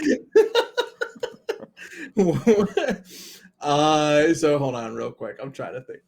So Olu, so here's really quickly breaking fourth wall. Jai Noon and Olu are both very tempting right now for the Rams. So making this trade to me. Who the Rams have at left? Just trying to think. Jesus, why don't I know this? Is it still Nope? Nope. Is it Nope? Is Nope Boom their left or their right? Nope Boom. Their right is Havenstein. I don't know if Nope Boom's even still there. I No, they don't. They have Nope Boom, but he's for some reason Alaric. Alaric Jack. Oh, the old Iowa guy. The left tackle when Wirfs was Iowa's right tackle. I'm going to look up Alaric on PFF. I think Olu would make a lot of sense here. That's what I don't think Rams, I'm giving him. But I don't know how Alaric did it. You're calling me for Olu, and I'm like, I don't know if I'm giving Olu up to the Cowboys if I want Olu, right? I'm a more active GM here. I'm making calls whether it makes sense or not. Yeah, I know, and that's the other thing too. Though it makes a lot of sense for the Rams to trade back. People don't understand this, but less need is more picks, more better. More picks, more better, baby. He did a fantastic job drafting in later rounds because he would just take so many dart throws. The man understood. The man understood. You still got to build through the draft, even when trading away first round pick. Yeah, he didn't know Puka Nacua was the best receiver in the draft last year. He just knew that Puka Nacua was worth the dart throw. Yeah, so that's a lesson that we all should learn. Yep. Alaric did okay, but he's replaceable. He was a 66.6 on PFF last year, 68 pass blocker. He started the entire season apparently. There are other offensive tackles that I feel comfortable with. It would be Mims and then Guyton. You'd find your ass getting vetoed if you tried to do that. Huh? You'd find your ass getting vetoed if you tried to give one of those guys. No, not right now. I meant later if I trade back. Yeah, 24. I'd veto your ass. Well, no, I'm not saying at 24. I'm saying like a second rounder. Okay. Yeah. They would go somewhere else in the first. Screw it, I'll do it. What are you offering? 56 seems like a lot, right? Be 87. Hang on, let me look at the Jimmy Johnson trade chart. Did you know that I just inducted Jimmy Johnson into the Cowboys Ring of Honor? No, I did not know that. Why was he not already? Les, did you know that? Why was he not already? I have no goddamn idea. He's been a Hall of Fame coach for how long? Shouldn't he be in a Ring of Honor before he's a Hall of Fame coach? How do you get into the Ring of Honor after getting into the Hall of Fame? I think they had like some time. I don't know. This is actually the exact point where the trade chart gets a little silly, actually. Yeah, because like third round picks don't make sense for them. Well, it's like it drops. If you look at it from 18 to 19, there's a 25-point drop off. From 19 to 20, there's a 25-point drop off, and then from 20 to 21, there's a 50-point drop off. It makes no sense. Yeah, I don't understand it. That chart.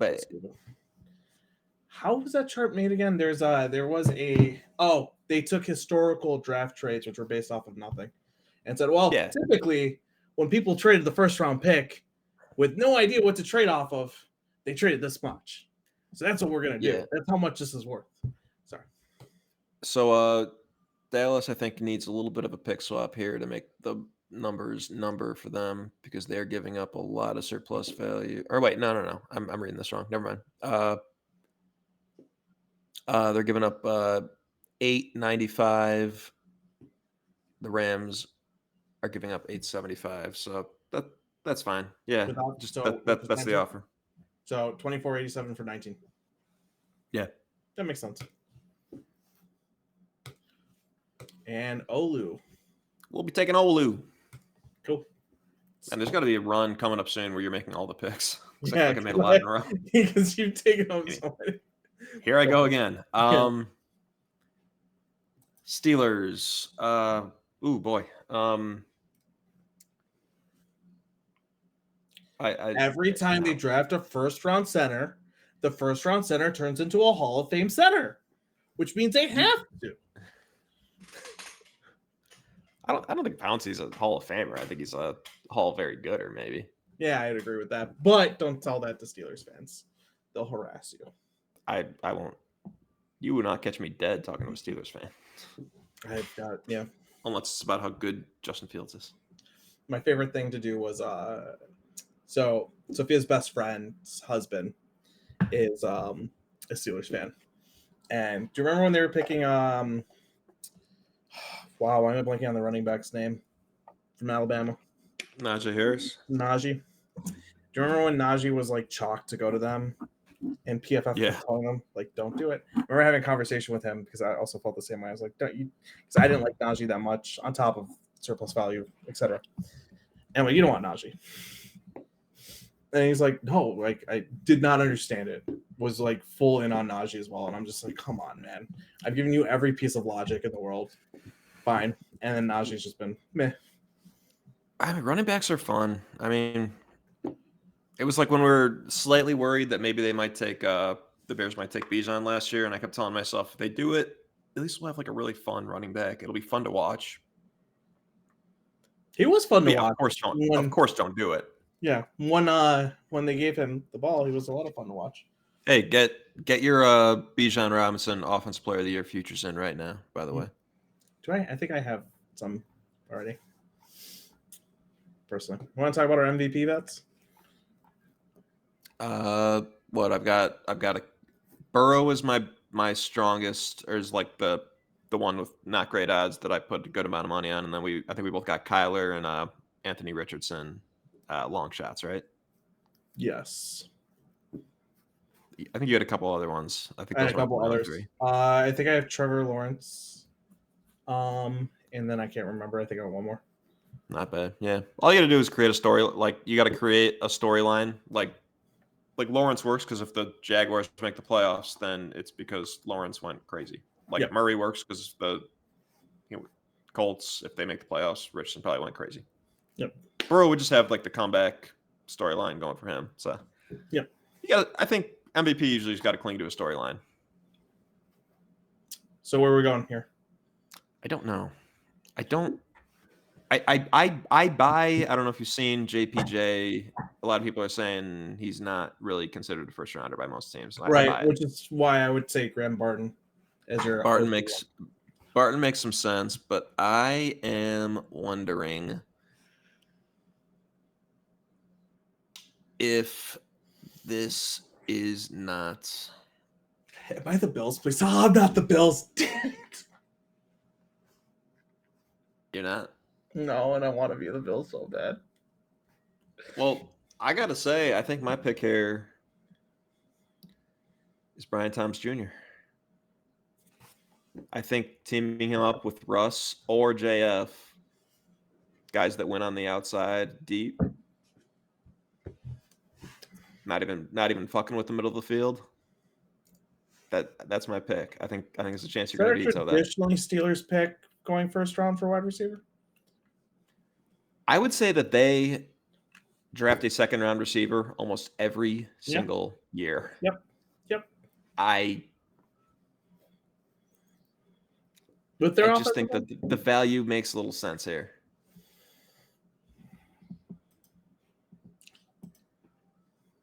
If you veto it, I will. He's down on their board. How did he fall to 28? Trevor Stickam. I There's don't no know why. anything. Why is Newton 8? What has Newton done to become 8? He was like Don't tell that 15 to Bears before. fans. Bears fans love Johnny Newton. They want Johnny Newton. He Remember? They want Johnny Newton. I was the first one that I was I about to know. do a Family Guy reference. You didn't. I like Johnny Newton. This is his general range. This is where he should go. Yeah, this is where you should go. I agree with you. Around here. I'll give you BCJ. Do I get to pick? Ring. No, I don't know. Graham Barton. You are a Miami Dolphin.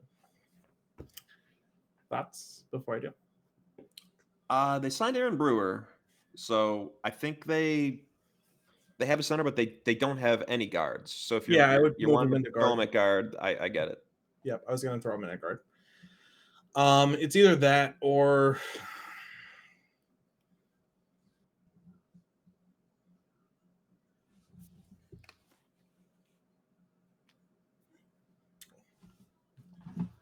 Johnny Newton to replace Christian Wilkins. Thoughts? I think those are the two possibilities. You want to be my And, do you want to be my tiebreaker here, like I was yours for Wiggins? yeah. Give me a second because I actually forget who their new DC is. Anthony Weaver, who came from the Ravens. Ooh, I'm trying to think of the type of DI that they want. I think Matabuke. Newton is a 3-tech only, basically. Yep. Well, But so so they is had Matabuke. I'm going to play a little ignorance. I don't know exactly what kind of fronts. Amoeba fronts. Hmm? Amoeba fronts. Have fun with that. It means Well, literally. then It's a I don't changing know that. front. I don't think I like Newton in that role. Then That's fair. He would be to me. He's more of a traditional classic 4-3 defensive 3-tech. you're saying like when you say amoeba fronts, you're saying kind of like a 1.5 gap scheme. No, right? no. Amoeba front. What I'm saying is they show every front that they can. It's a new thing. It's what Mike McDonald was showing. They would bring a bunch of people up to the line, switch it up. It was all about bringing chaos to the fronts. That's what an amoeba front is. It's a But newer so thing. I assume but I assume like 1.5. As with 1.5 gapping, you probably need guys who could both 1 and 2 gap. Yeah, I mean, I can't get into that much detail on how the you're talking about like run gap control, right?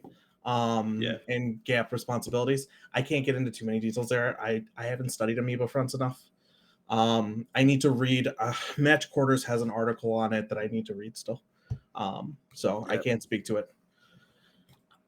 Newton feels pigeonholey to me, in the same way that Kalija Cansey did last year, where I feel like it takes the perfect Kalijah. Kalija Cansey, yeah, I like Nancy, but yeah. the perfect storm of a team that's specifically doing what this guy was made to do, and it doesn't feel like sure. I do think a classic 4-3 is where he needs to go. So I'm taking Graham Barton. Yeah, I like it. Cool. Oh man, that's tough because I feel like I've usually been giving them Wiggins or DeJean, whichever drops, but neither dropped here. This is where I go Wiggins. Typically, I haven't seen Wiggins go this early. This is a very interesting mock that we've got going on right now. Yeah. So getting into the mind of Howie Roseman. Also, we're not getting out of the first round. I can't believe I thought we'd finish the first round in an hour and a half. We're at 2 hours now. Almost. I think we could speed run it. All right, go. We could also not. I don't know. Whatever. You're the one who's got, I think, more of the time constraint than I do. Sophia's not home. She's doing piano bar shit. Mm. So maybe I should take a shit ton of time thinking about this. Silently. That's exactly how you do it. Right. Well, I'm trying to think out loud. Think out loud for me. I'm in. So with Howie, I'm in. When in doubt, just go edge. Oh, with Howie, it's when in doubt, go best player that everyone loves, but has dropped for some reason. In but which is case, also we should. probably an edge. Oh, sometimes corner. It trenches typically. Um, Kool Aid McKinstry. I'm not a He's big fan of. high. I'm He is not a big high. fan. Yeah, not a big fan of Kool Aid. I He's can in see. the mold. He's in the mold. He's a press man guy. He plays a lot like James Bradbury, but Right, right. I That's don't kind of know where that I'm I getting at there. love him here. I know, I know. 80 Mitchell, maybe. I don't think he goes wide receiver here. I I think he don't typically would I go don't I trenches. don't I don't see a receiver for them really. I also don't Jared really see Verse. trade down. Jared Verse has fallen. I mean, compared to their board, nothing. But Jared Verse has fallen compared to the consensus. This is Uh, here's my Latu, thought. I have a he doesn't care about concrete thought injuries as here. much. Latu. I mean, he I took have a what? concrete Yep. Hey, it's my pick. I have a concrete thought. Go. Much like Jalen Carter last year, I think they realized that they were so talented that if it didn't work out, they were still probably fine. Can't do that I every year. We're think going. I think Latu is similar logic. I would agree with Latu. I'd be fine with Latu. Latu's fallen so far that everyone is going to sit there, much like with the Edge last year. God, why am I blanking on this? Nolan Smith. Much like Nolan Smith last year. It's going to be like, great pick. And then we find out that he fell because there's no such thing as a steal in the NFL draft. I'm sorry, but once you got in consensus of a whole bunch of GMs as a guy falls, he was supposed to fall. Which is to say, not everybody was teaming up to be stupid. Everybody agreed on it. We just didn't realize it. There's a Yep. steal in that it could work out after the fact, but at the time, if a guy falls and it's like, "Wow, I can't believe we got this guy here," it's like, well, that's because Yeah. there's a reason for it. We just didn't. We just weren't aware of it. Yep. And Um, typically it's like medicals or something like that. With Nolan Smith, I yeah, think it's a eval thing, and it's really what it is. If you look historically, guys who fall like a certain percentage past what they were supposed to be on the consensus don't typically outperform where they were picked, yeah. and don't perform the way that they would have with where the consensus set them ranked. So But I was between Latu and McKinstry, and yeah, I just think that he's too much of a value guy to go McKinstry here. I I think agree. Latu makes more I sense. agree. Uh, oh, You went to Ellis Turner to the Patriots first, which in hindsight I probably should have vetoed. I don't think that's going to happen. I wasn't a big fan of that pick. But I didn't know what to do, and I once again don't know what to do with them because I don't want to go Marius Mims. They need a tackle. Um, and I think I'm gonna go wide receiver now for them. I think I'm gonna go Lad. Okay. I don't disagree because the Patriots like white receivers. However, Elliott Wolf from the Packers, does he have the size speed thresholds that Goose has? Ah, shit. Crap. It's an 80 Mitchell pick then. Oh, it's not Bill. You're right. I don't want to give them 80. I love 80. I'm gonna have to give them 80. 80 Mitchell. Any vetoes there? Any thoughts? Size speed? I would go ED. Take that strong. I'm not trying to do this whole mock myself. You're allowed to do it. I'm just pointing out the I'm lad saying 80. thing. Yeah. Yeah. That's a good point. That's a good point. I was thinking old Patriots, All right, which you're up again. oh shit. Rams. Hey, you know what? Remember what I said I was gonna do if we weren't gonna do Olu? Oh, Johnny. Okay. Oh shoot, what defense are they running now? This is me. I don't know if I like that pick because I'm pretty sure they're in a two gap scheme, aren't they? They are, No, but Kobe Turner certainly not. Yeah. not a fit. So they just lost Raheem Morris, which was he was two gapping, but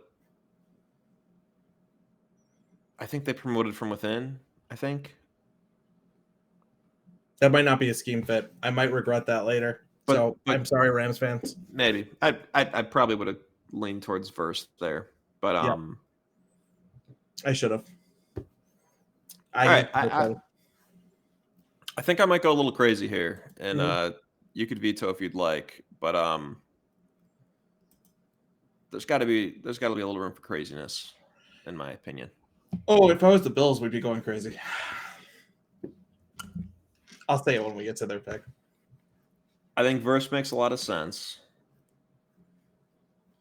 Um, right now their starting edges are, I mean, they're 4 deep at edge, but they're not. None of them are anything to really write home about. They're all solid. John Schneider is still running the show.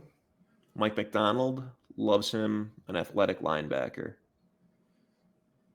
I'm going to go way off the board here and go Edger and Cooper.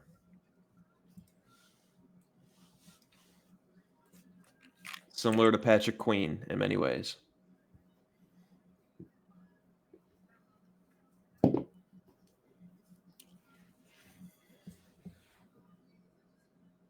Is this a Snyder pick? Snyder drafted Jordan Brooks in the first round when people thought he was a 3rd rounder. That's all I needed to hear.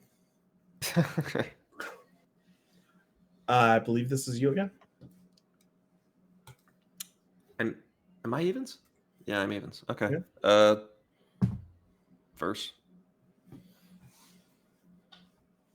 Finally.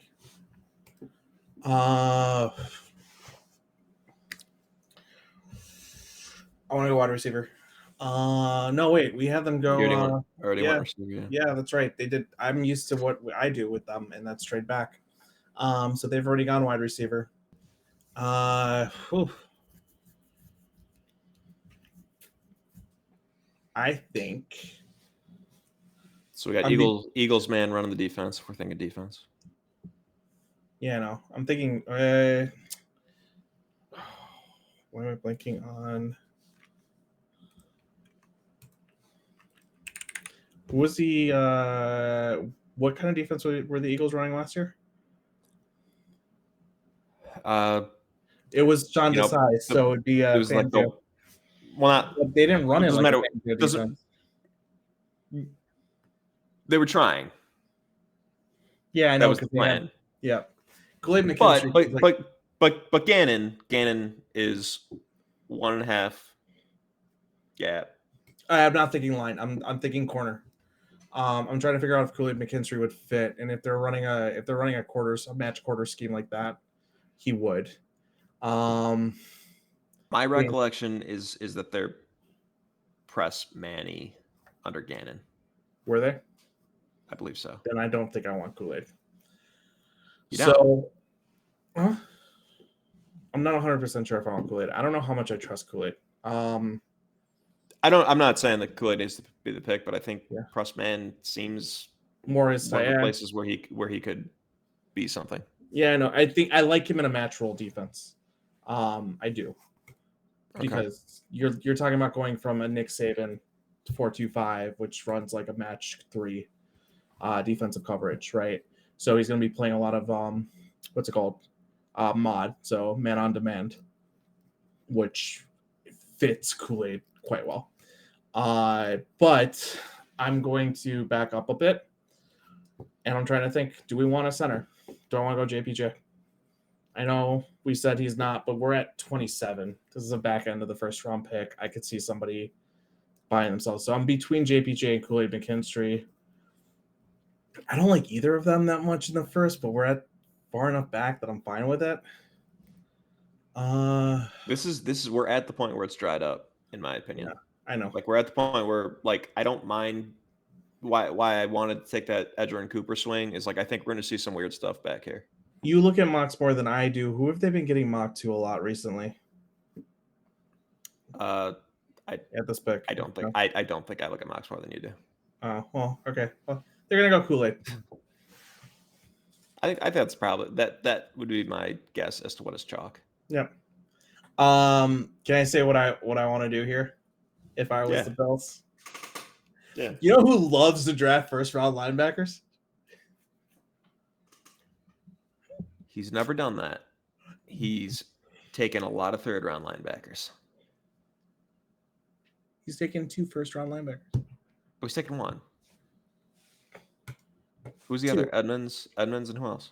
I'm trying to remember. Continue talking. Talk through what you are.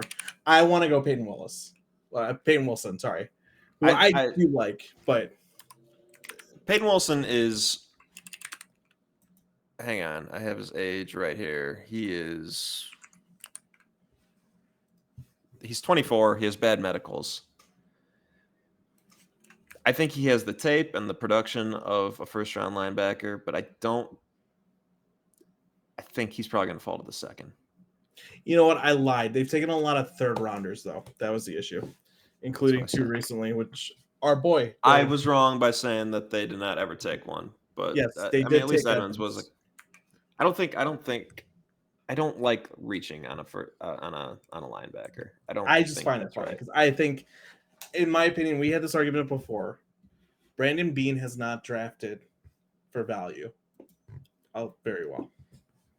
He likes in his first, especially in the first 3 rounds, he does like to take himself some non-premium positions, and this was more a shot at him because they do need a linebacker. They need linebackers bad.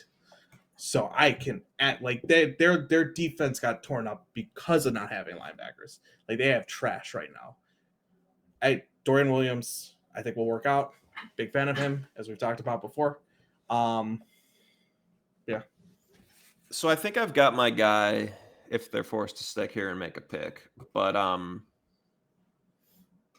do you think anybody here would want to trade up for Xavier Worthy? I feel like Worthy has fallen more than I think he'll actually fall. I actually think the Bills would pick him. I've been mocking Xavier. If I don't joke around and take Peyton Wilson, I have been mocking them. Lad McConkey and Xavier Worthy. I don't know if I like the fit. I feel like they need more of a. They just lost Gabe Davis, so I think they want a speed guy. Because otherwise the Chiefs come up and grab him. And I think the Chiefs potentially could have jumped up ahead of where the Cardinals were at. I should have thought about this. The Chiefs potentially trade up to come get Xavier Worthy before he falls to the Bills. I should have thought about that. Let me check the visits here really quick. They did bring in Worthy twice. They bring in my guy. Oh, shoot. So I was thinking another slightly weird one with Darius Robinson, an outside pass rusher. Like pass rush is an issue for them. I kind of like that fit. But I'm sad we haven't thought about Chop in the first. Yeah, we had the edges fall too much, in my opinion. Yeah. I think more edges are going to go in the first round than what we've had. And to be clear, I agree. I don't know why they fall so hard. I'm between Darius Robinson and Xavier Worthy. I think both guys. I think this is the right range for Robinson. I might have considered Robinson to the Cardinals actually because I think he's a really nice 1.5 gap fit. Mm-hmm. Man, I don't like the Bills receivers all being like 6 foot and under. All right, I'm gonna give you something real fast. Do you think that Brandon Beane goes another reach on edge, considering how much drafting edges has recently bit him in the ass? I think he's only had one bad edge.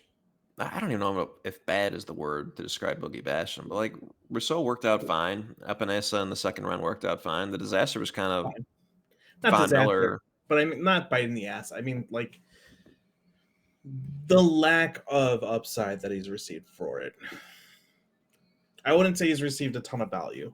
I think Robinson is really unlikely to become like a great, I think Robinson's unlikely to become like a. I don't think he's likely to outperform his draft slot. I think he's just going to be solid.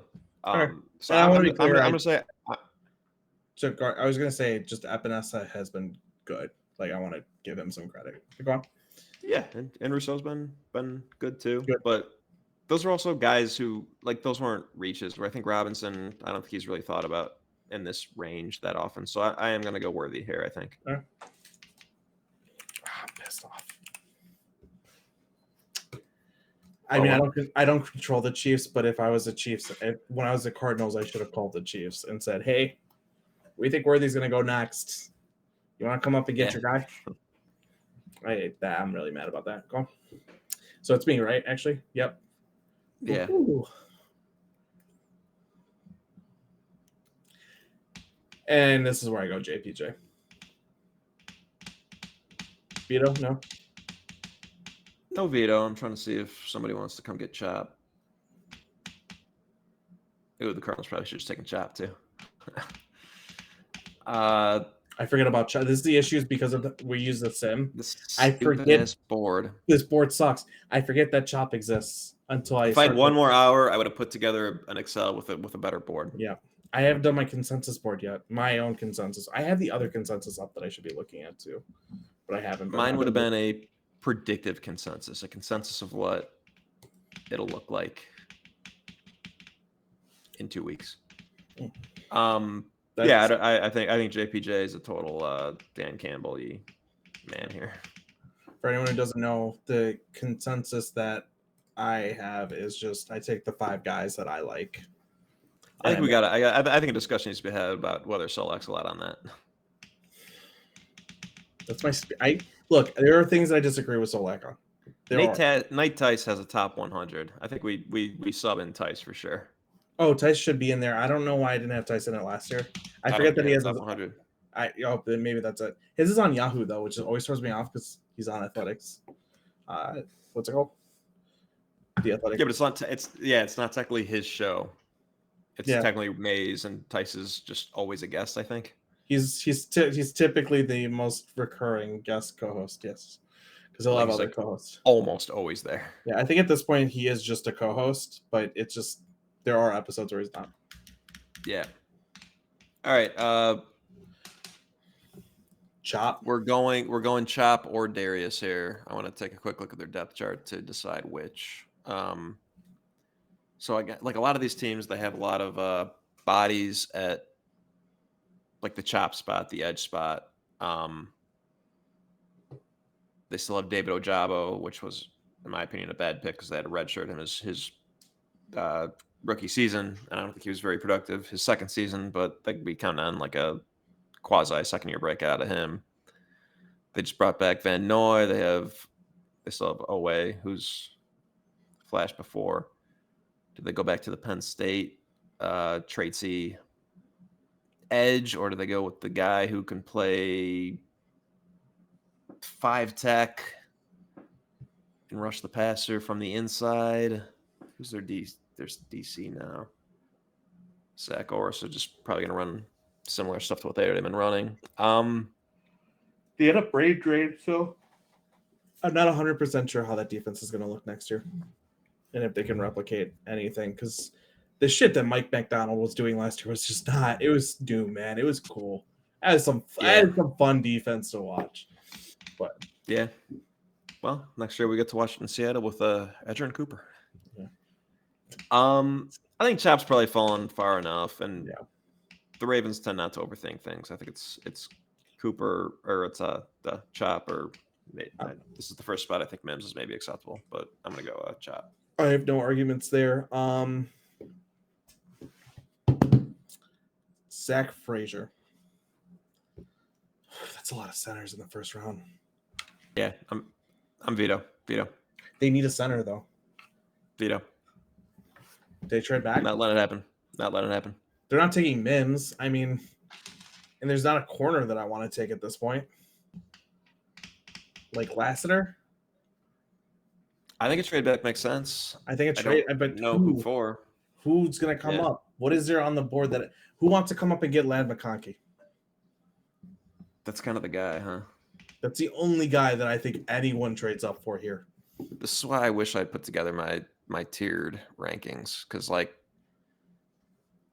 teams will usually see like a trade up will often happen when like the guy in their like second tier, there's only one left and they want to come up and get him. Like that's how it works in the NFL. I try to put that together so I know it.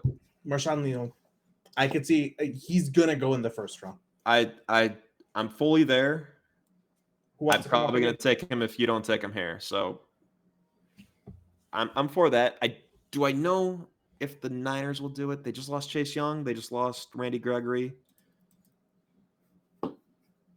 I want to check if I'm forgetting if they signed an edge. They signed Leonard Floyd and Eter Gross Matos. They have Drake Jackson. I'm not against it. What? What are you not against? Sorry, what are you not against? I'm not really allowed to be against it. I guess I have 2 vetoes. I can veto it again. But I'm just deciding whether I think Nealon makes sense for them specifically. Oh, I don't think it makes sense for them. Does somebody want to come up and get him? Is what I'm asking. Oh. Yeah. I mean, I am probably going to take him next. Yeah. So who wants to jump the Chiefs?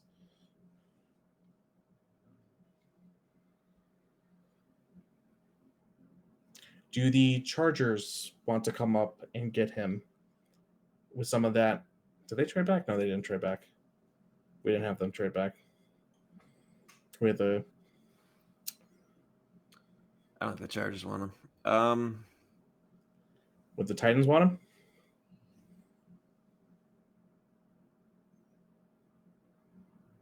He doesn't seem like a guy that you trade up for. He seems like a guy that you act Left mildly ball, too. surprised when he goes there. But I don't know that anybody's trading up for him. All right. Anybody want Lad? Do the Panthers want to trade up to get Lad? That's me, right? Jump the Chiefs real quick. Yeah. So right now the receiver room is Deontay Johnson, Jonathan Mingo, and the corpse of Adam Thielen. Get Lad McConkey, have Thielen help work him into what I mean. That to me, Lad McConkey turns into an Adam Thielen, right? Type. Now I wouldn't comp them, right? But like better route runner. Yeah, More finesse. he'll certainly be a white guy. I mean, I guess he's less outside than like what I would consider Thielen to be. yeah. I think McConkey's more likely to maybe get shoehorned into the slot. Yep. But I think they're both more like route. Yeah, I'm looking at my guys to see if maybe one of my guys wants to If not, I think I'm going to give them to the Panthers. make an offer. What other wide receivers are there? No one's coming up for rookie appeal, so does somebody want Jermaine Burton that high? I mean, he's just a character issue. Yeah, I think Burton. Keon Am I crazy, or did Burton do something weird after they lost to Tennessee last year? I can't remember. I don't know exactly what the character issues are, but I feel like I remember him doing something uncouth after they lost to Tennessee. I can make stuff up. Ooh, I kind of want them to jump up for Keon Coleman. Who, the Panthers? Mm-hmm.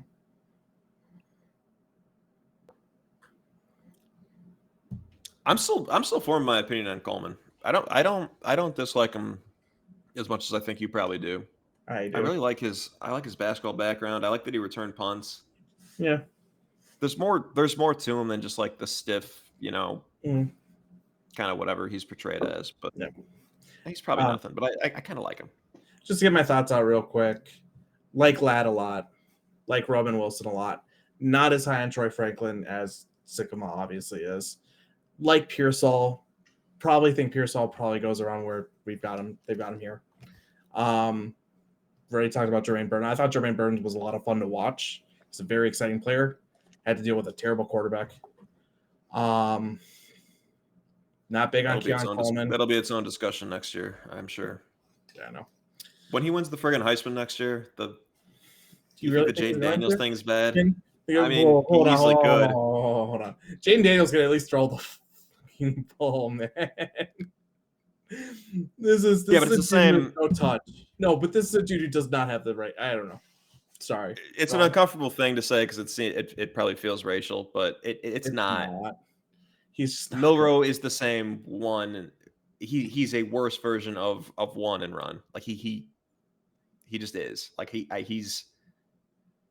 Jane Daniels. he's barely the one. He's not even the He's one just run basically. that's the issue. Jane. Okay, to be clear, I don't think Jane Daniels is one and run. Like I think he can Oh, I get think to he two. is. I think he I is. think he can get to two. I think he's capable of it. He just doesn't do it. Yeah, I think he can get to two. I think his issue isn't progressions as much as it is. I don't want to throw over the middle.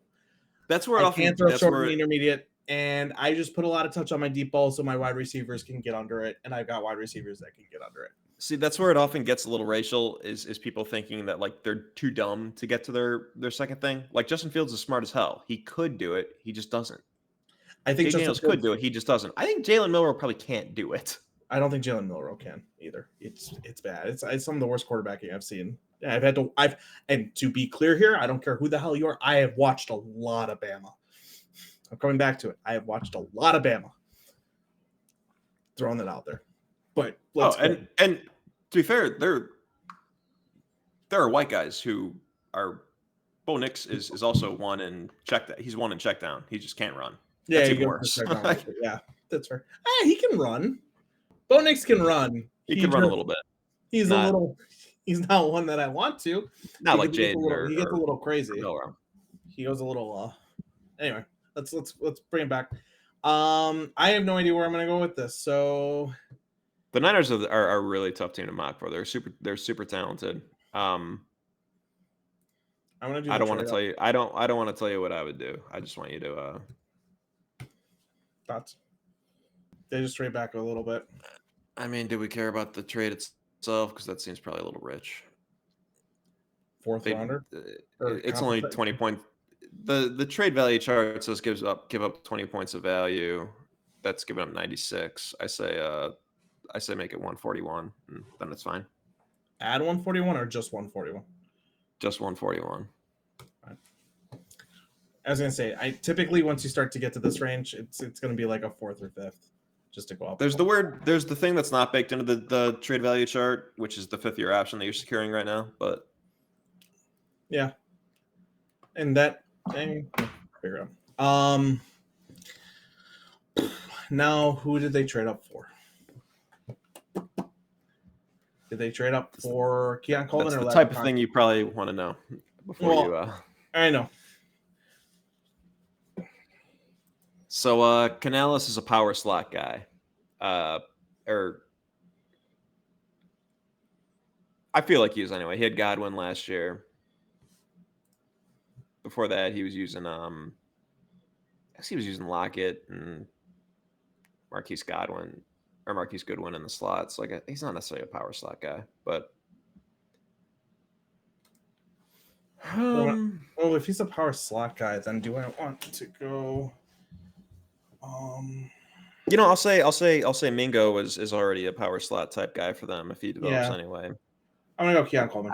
I would say they need an X. I would say an X is what they need. I'm gonna go Keon Coleman.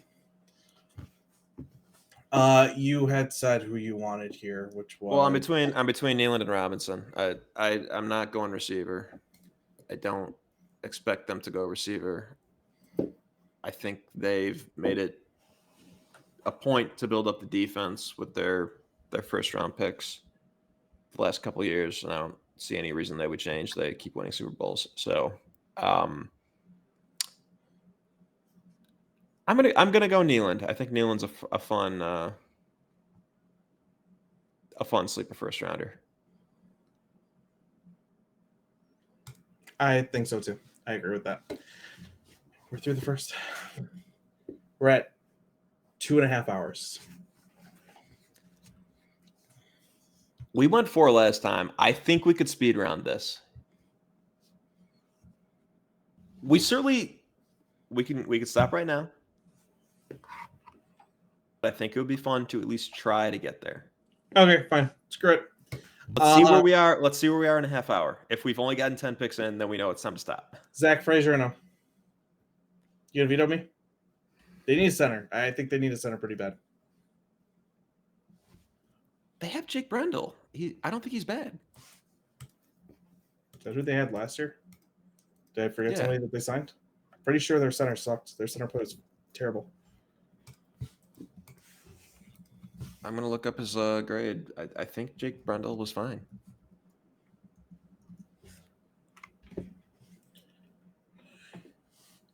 It's great podcasting. 63.9 overall, 70.5 run blocker, 42 pass blocker, which is terrible. But I'm not going to veto it if you want to do it. It doesn't strike me as what they would do. What do you think they would do? Let me hear you out. I kind of like Darius Robinson here, inside, outside, edge. So I haven't done. Here's my issue. You keep coming up with Darius Robinson. I have done nothing on him. I could don't be even think completely I've read. off. I haven't even done a scouting report on him. So I just keep sitting here and I'm just like, yeah, Darius Robinson. He's a 285-pound edge who looks bigger than he is, who can rush from the inside, but play base end. Like Okay. or maybe play like a 5-tech and a 3-4. When you He's say- that type of guy. When you say inside outside versatility, I understand exactly what you mean. I'm just saying I don't know if he is that, right? Like I see what you're saying. I understand what you're saying. I feel like I need to read more scouting reports at least. Oh, the Missouri guys, I'll be clear. I think I watched 2 Missouri games, and the only guy who really jumped off the screen at me was Chris Abrams Drain, who I don't even know where he's supposed to go in the draft. Yeah, really quickly on that note on the Missouri guys, Enos Rackestra, he was getting a lot of first round, like late first round buzz early in the draft. Just, I did not understand that. Yeah, I've never noticed that, man. Bit. But sorry, go on. I don't want to bring that up.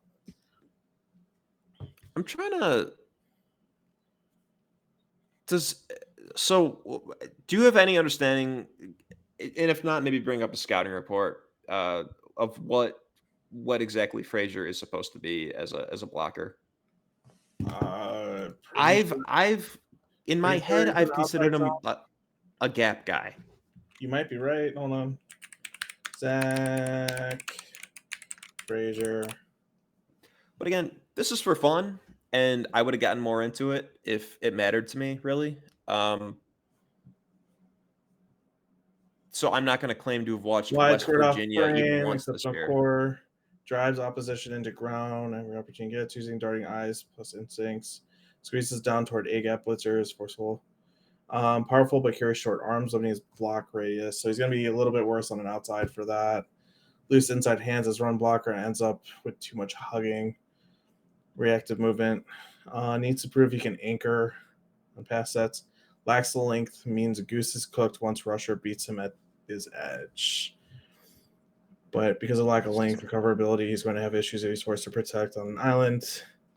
Potentially be a good backup eventual starter, but consistent inside hands and must stay tight to his AQ Shipley is who he gets comp to. Problems. Yeah, see, if it was Barton, I think it would be a slam dunk pick for Barton. Yeah, like, I know that Barton is a zone. No, that's guy. That's a good question. That's a good point. And I can't do that. I can't. You're right. So I am going to go ahead and they're going to take Lad. That's kind of interesting. I think they put the tender on Jawan, and I think it's up in the air whether they could whether they're going to re-sign Ayuk. And I think Lad would be a nice Ayuk replacement. And I'm starting to think that what's his name might start getting cooked. God, I'm blanking on this name. Their wide receiver that does running back stuff. My God, I'm tired. Debo, thank you. Ooh. What? Man, Malachi Corley would be a little interesting here. Ooh. Shit. Oh. I love Corley. You know who else would be? You know who else would be? Malik Washington. So I've only read about Malik Washington, and I put a little note on here to prepare for this, and I put possible Tank Dell. Potential. Not as good. I don't think he's got the same route savantness that Tank Dell does. coming in and out of breaks. Oh, I think I put secret Tank Dell, ball skills and quickness. he's fun. He's fun, man. I like. I don't know. Maybe it's because I'm 5'8". I like the 5'8" guys. Anyway, I'm gonna take Corley. I like that. Pay no mind. That's Is fun. pickable. That's some good solid That's fun. that's fun. Okay, spent way too much time on the 49ers.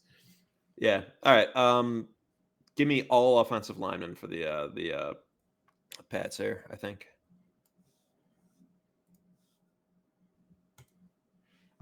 So they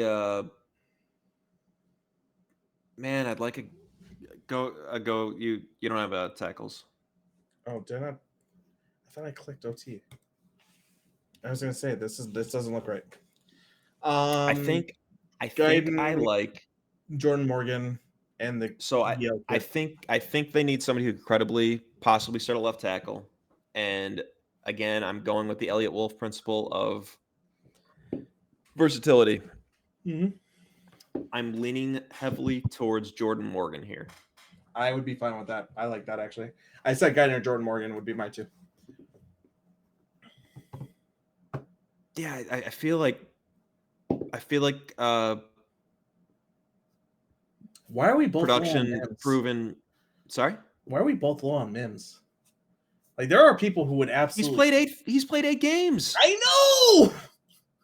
I Why is don't anybody get high it. on Mims? He I can be the don't. best offensive tackle ever, but if I have no idea if he's good, I, I'm not gonna use a first round pick on that. I know.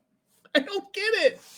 Guyton has played 15. I'm not and they weren't that good. I No. understand traits in an offensive tackle, but I need Jordan Morgan has been an awesome offensive tackle for I believe 3 seasons now. Yeah, no. Jordan Morgan is who I would pick. Guyton, I would say because of traits. It goes back to Wolf feeling like developmental offensive line works. Yeah, to And me that's they why have a right Mims would work tackle. too, but Mims is so risky. To me, Onwenu could play right tackle. They could slide him inside to guard if they want to, but they have Strange and Sau at guard right now. I don't remember who their center is. Did David Andrews retire?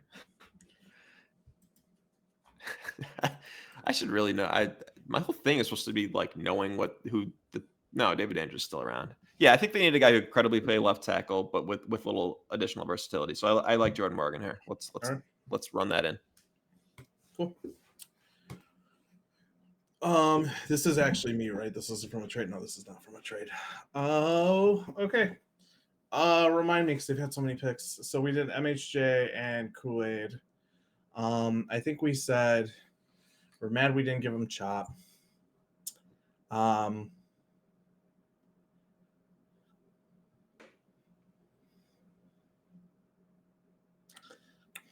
I'm between. Hope you're ready for this. Zach Frazier again. I don't know what offense they're running right now. But I would be between Zach Frazier again and So they have the Browns that Browns the Stefanski disciple running the offense. So it's a I wide don't think zone. Braden Fisk.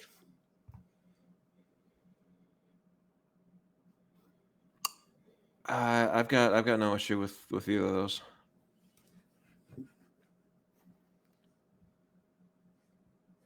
I'm gonna go Fisk. Another fun one. See, I feel like collectively we're taking the guys that are going a little bit lower in mocks. Yep. See, this is my thing, and you haven't even fought me on it. Is like Mims and Guyton falling. Like I don't see that, and I don't see it I'll either. be, but I did a whole thing of like averaging the 5-year historical trends of how many guys at each position typically go high. And I think collectively everyone's a little low on edge. Mhm. I think there's going to be more edges going in the first round. I think receivers will cap out 6, maybe 7. Offensive linemen, that's going to cap out at 8, maybe. Like people are not mocking like 11 offensive linemen in the first round. That's not going to happen. Well, I could be wrong. I think you average like 8 tackles the first round, and it is a pretty deep tackle class, and a lot of teams need offensive line. So I This can could see it. certainly be on the high end. Like outliers exist, but I mean, Jesus, like 11, like Kuiper had like Rosengarten going 31 after he had like 10 other guys go before. Like that, come on. There's a lot of shit I don't understand. Like Mims, I just don't get. I 8 games, dude. Like I don't understand it. But he's tradesy. He's tradesy as hell. All right, Washington. I always do something weird for Washington here, and I think I might do it. Go for it. But give me a sec here to take a quick look. So, still have a pretty deep receiver room. They do not have a left tackle.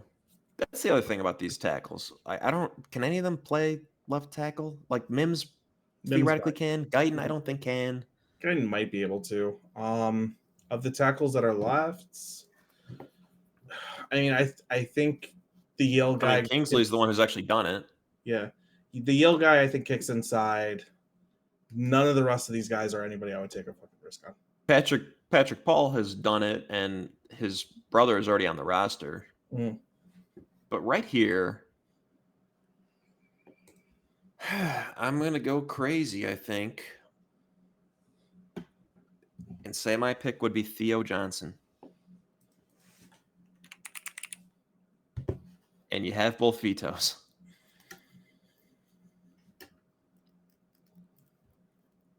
If you veto this one, I'm gonna find a way to get him back in at some point. I just want because I think Theo Johnson is a second-round pick. I want to throw this out there. I don't disagree with you. I also think Ben Sanat is a third-rounder. They got him in the 4th. Yeah. I think this is your tight end 3 and 4. Right? These are your tight ends 3 and 4. 3, 4, right?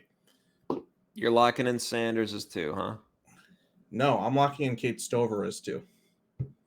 You sure you don't want to go Cade?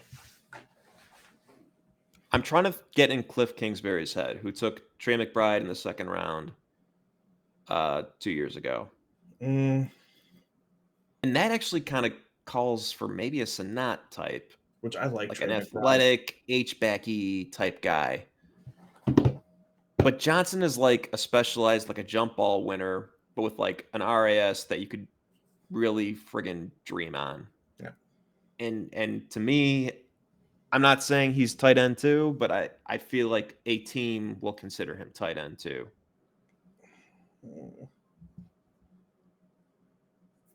So you still want to go with Theo Johnson? Throwing out Stover. If you want to still go Johnson, I'm not going to veto it. I think this is high for Stover. I think it's high for Johnson, but at least the traits make sense that a team would reach. I'm not going to veto it. Drafting him. We're good. Final answer. Yeah, and I'll say this: I think it's a bad pick, but I'm predictively mocking a bad pick because tight ends. Someone's going to go in the 2nd. There are a couple tight ends that go here soon. A couple of running backs are going to go, and it's going to be bad picks, but like it's going to happen. Yep. We're going wide receiver. We're going to go Roman Wilson. We just lost our slot. Well, does Jim Harbaugh have any familiarity with Roman Wilson? I don't know. Does he? Yeah, we're going to go Roman. Yeah, I like it. See, I might have got running back there, but the Roman Harbaugh connection is a very strong argument. So here's what I'm going to say. I don't think a running back should go in before the 3rd. Right? Would you be in agreement? Yeah. The NFL is going to take a running back in the 2nd round. They just one might go in the 1st. I think one might go in the 1st. I wouldn't be shocked. I think it's wild that we always sit here and we have like draft analysts, which to be fair, I get why they say it because I agree with the reasoning. But they say, and they'll sit there and they'll tell you, 4 quarterbacks are going to go in the 1st and no running backs are going to go in the 3rd. It's like the NFL does shit all the time that contradicts this. This is the whole point behind my, finding the average, and I use the ceiling function, so the high end, but like the average of each position that goes in the 1st round over the last 5 years, because the NFL thinks a way that the draft analysts are not thinking. Yeah. They want any excuse at all to take a running back. They think the running backs are going to be special and change their offense. 99.9% of the time, that is not the case, but they think it. And if you're trying to predictably mock, If a team is excuse to take a running back, they're probably going to do it. Look, Trent Baalke is a GM. Yeah. That's it. That's all you need to know. There are more like him than you think. And he just took a first-round running back. Yep. Not too long ago that Well, he still people had a thought was running going to back. fall to the second. Yeah. While having a running back who was very good the year before that people loved. Pour one out for J-Rob. Yeah. That was A J-Rob. UDFA running back who gave him so much value. But pour it out. Anyway, go Man, I on. love J-Rob. The titties are tough because the titties address so many of their needs in free agency. But I got to say, I just saw a press conference where I believe it was their new coach Brian Callahan talking about how they had to get something out of the slot, and he named Westbrook Akine and Kyle Phillips, a former draft crush of mine, and I think Mason Kinsey. He might have said. Mhm. He did not say anything about Traylon Burks, who is their presumptive starting slot right now. Another crush of mine, Traylon Burks. That tells me that Traylon Burks is probably on the trade block, and that they probably are in the market for a slot receiver if one is available. And I don't know if you look down this list and see a guy who is a classic slot receiver. I mean, there's a lot actually. I don't know. Lad McConkey. McConkey. It's McConkey. I'm drafting McConkey. Okay, I'm just gonna say there's a few. You say that. There are, but I mean, I love Lad. if I'm Tennessee at 38, McConkey's my wide receiver 4 right now. McConkey scares I me. I don't think he's slot only. I think it's possible he is, but I'm a big McConkey fan. McConkey scares me because he does have a little bit of an injury history and he's small. Yeah. So that does scare the hell out of it. Like if he fails because of one of those two reasons.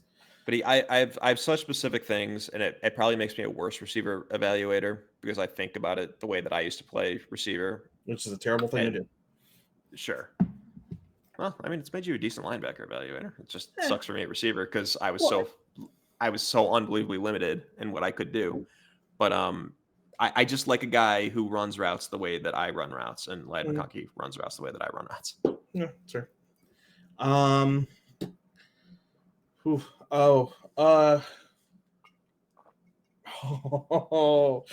gonna go with Marius Mims.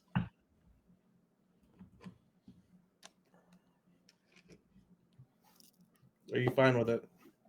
Can veto me? They've taken receiver so far. Yes, they just jumped up to grab Keon Coleman. So doing that,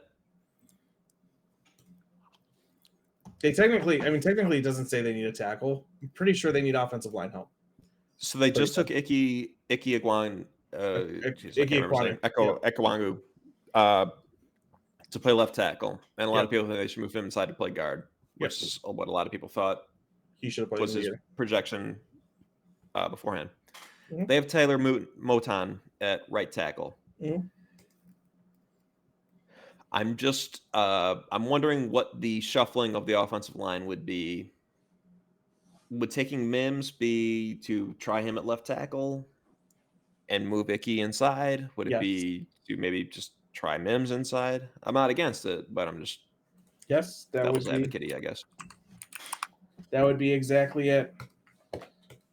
Okay. You know what? I forget that they just hired their GM.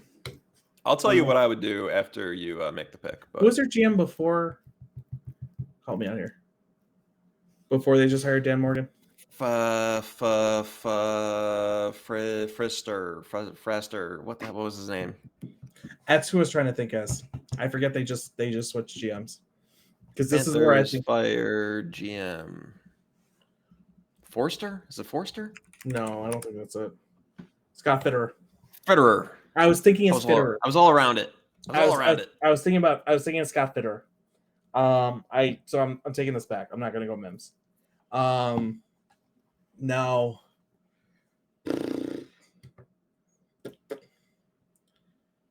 are they a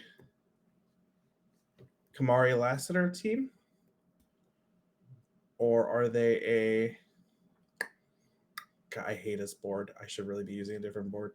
Are they a Kamari Lassiter team or are they a now finally Zach Frazier team? God, who's their offensive coordinator now? Who did they just hire as their coach after they got rid of? Canales. And Canales ran at the Bucks. I believe he was a a mix gap. of- I think he was a gap guy. yeah, we're gonna go Zach Frazier finally. That is who I would pick. Yes. Okay, go on. Don't want to lead you there because I want you to make your own picks, but I Yeah. like him there a lot. Is this me or is this you? No, this is the pick that we traded originally. Yep, this is for the. So this is you. This is the pick that we traded for. It could have been us, but we have to have Montez Sweat. stupid fucking Montez Sweat. God, could you imagine? God, not I hate having the player? Pro Bowl defensive end. Oh shit. I'm feeling edge-ish here. Oh, you mean they're gonna trade away Montez Sweat to replace Montez Sweat with a draft pick? Right now, their best edge is Dorrance Armstrong, who's a we lovely could have little Montez pass Sweat, special. but we could also have the box, and the box could be anything. It could be Montez Sweat. See, I was gonna do, or I tried to do a Family Guy reference earlier, and nobody was gonna get it. That You one did. everyone gets. You did the best one. How the hell does that happen? Did you see that? How did it just select all these guys? I didn't have the drop down open. User error, I think. No, I clicked up like this, and all of a sudden it selected all of them. Anyway, their shit's buggy. Look, as a software engineer, it can't be user error. I don't user error. Only other users who use my shit user error.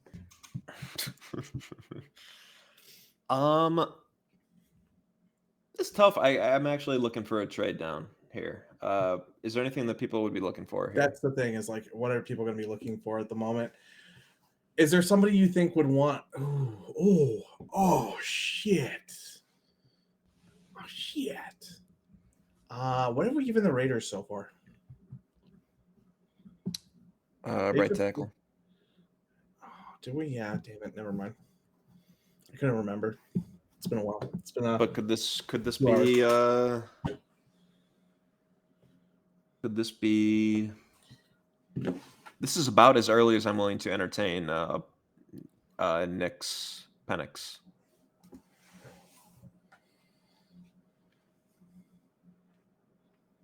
Saints. No, I'm kidding. Or Raiders. Raiders, yeah. What I meant to say was Broncos, but I said Saints. I think the Broncos would really adore to have a second round pick here because they don't. As much as I reject that Nix is a first rounder, I would not be shocked if the Broncos went crazy and took Nix because they literally have Jarrett Stidham and Ben DiNucci at quarterback right now. They have to get a quarterback somehow. Yeah. So, excuse me. This would be for Penix though, if it's the Raiders, right? Would you agree? I don't think this is a Bo Nix pick. I don't think the Raiders are going Bo Nix. They have AOC. Why would they go Bo Nix? Probably not. It's probably not either. Go down a little more. Go down on the draft order a little more. No, the draft order.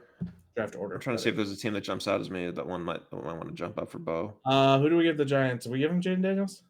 Yeah, we did. We did? Okay. It's bad when it's been long enough that I can't remember what the first round picks were. Yeah. Oh, we're gonna go through this fast. We're gonna ran through this. I say we make it to the top 50 and we stop. That's up to you. Okay. I mean, you want to get to 75. My guy, we are barely halfway there. All right, I'm just gonna make a pick. Let's do Adisa Isaac. Okay, Adisa Isaac. Yeah. What if I was a dick? I was like, veto. That's the one I'm gonna veto. Ooh, all right. So we've got Cooper DeJean so far.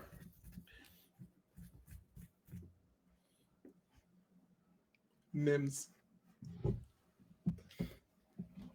This is where we go Mims. Developmental, traitsy, offensive line, not in the first round. Lacks versatility. but they need a left They're tackle. not beholden to versatility. Huh? They're not beholden to versatility. I don't think They kind of it's just a are, preference. but it definitely is a preference. I think they kind of are, but then maybe they say right left versatility.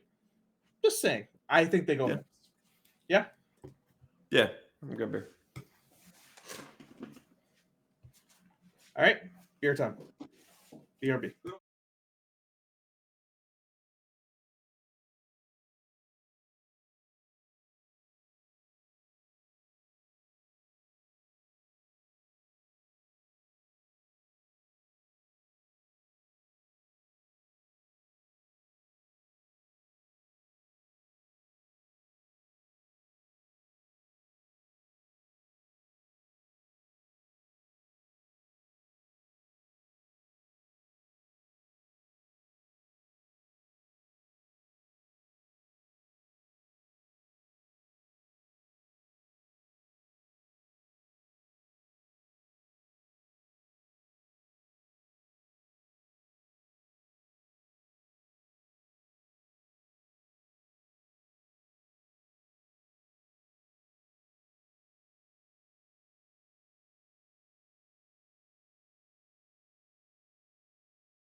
And we're back.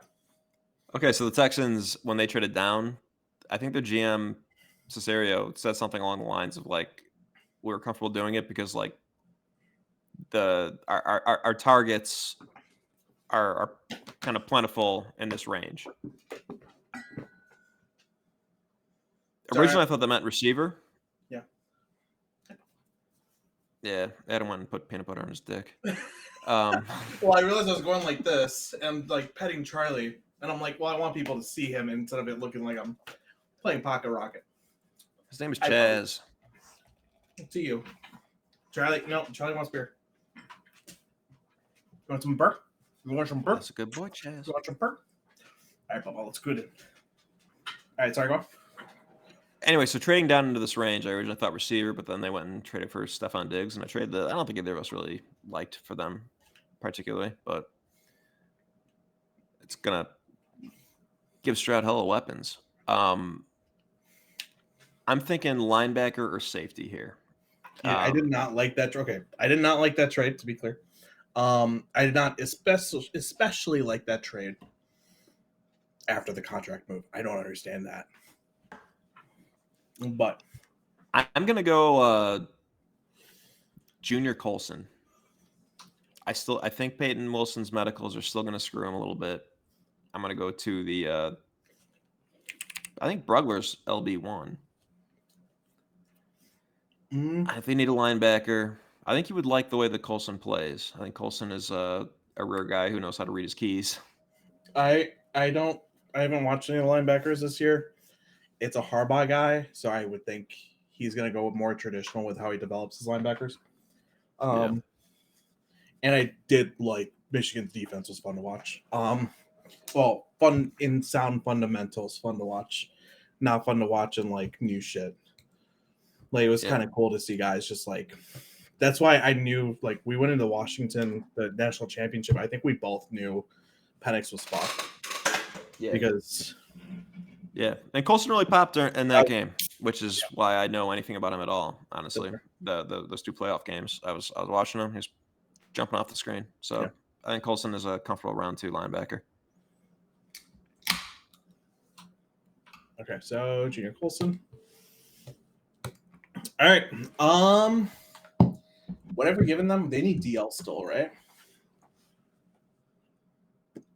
We haven't been able to give them any DL help. No, we just give him a corner. Yep.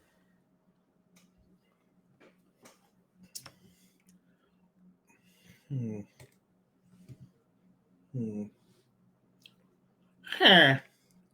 Aroho. I like Root. I am contemplating Aurora. Contemplating him. I'm contemplating Chris Jenkins.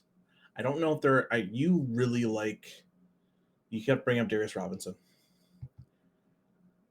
Inside or outside versatility might be nice for them. Yeah, they're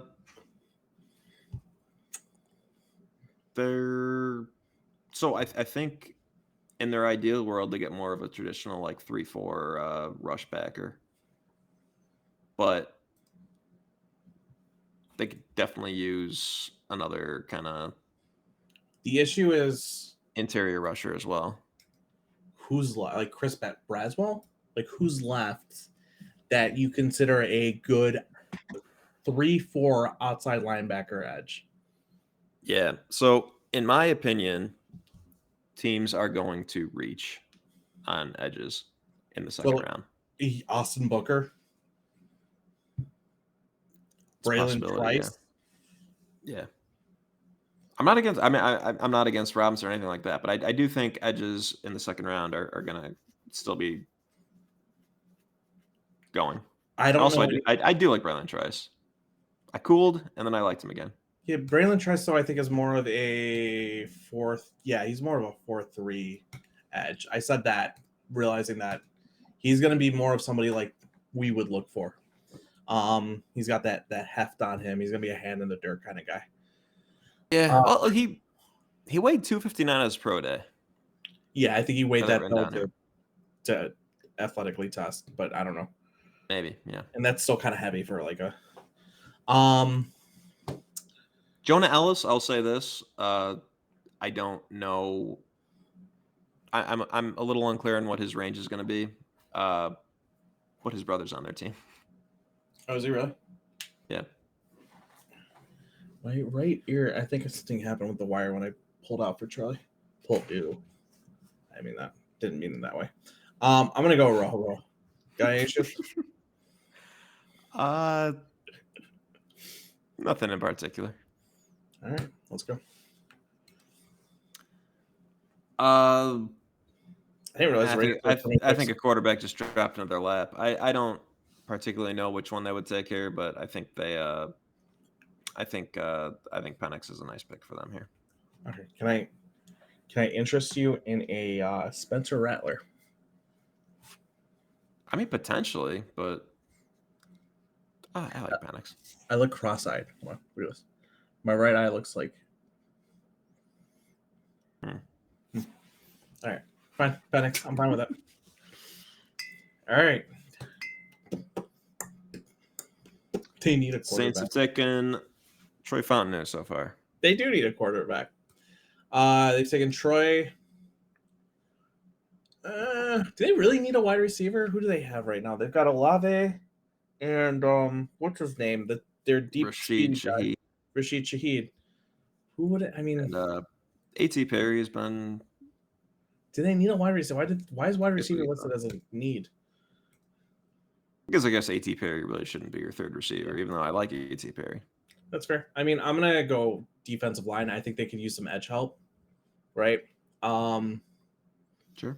Because they're getting old. I think, especially on that side of the ball, on that defensive front. At some point, they gotta get rid of Cameron Jordan in that contract. Yes. So, what is? Why am I blanking on their head coach's name? What kind of defense does he run? You know what's funny is I was rewatching what we did last year, and you asked me Mhm. this question, and I did not have a good answer. I think it's just multiple. Can I do your Darius Robinson here? Or do you got any issues with that? I'm trying to move quick. I'm That would tired. be crazy. All right. So this is where I think my lack of knowledge, and so I think I've said before, I don't think I can speak intelligently about the top 50 this year, which is not. I could usually go to the top 100 every year. Yeah. This is where I think it's going to start to show. Yeah. Well, I also don't know what the hell I'm talking about. So Colts, I need to find them an RAS demon. We've already given them a corner. Let's go first safety off the board. Cole Bishop with his 9.88 RAS. Oh man, what is he on consensus? Tice has him in his top. Oh, I love Cole 60 or Bishop. so. I disagree. I think Brugler has him as safety 2 or 3. Say Brugler's name again. What do you think I said? I don't know what You I said. said Brugler. Oh, Sorry, fine. it's staying Broadway. I probably Um, did say Broadway. it's fine. We're a few beers deep. I'm not. Let me check the. I don't think the beers have anything to do with it. I think I just call him Brugler.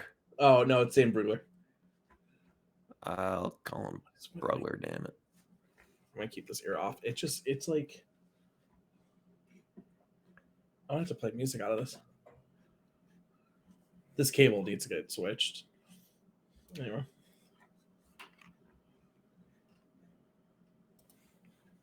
So you're going Cole Bishop. He is 90 on the consensus board. You're picking him at 46.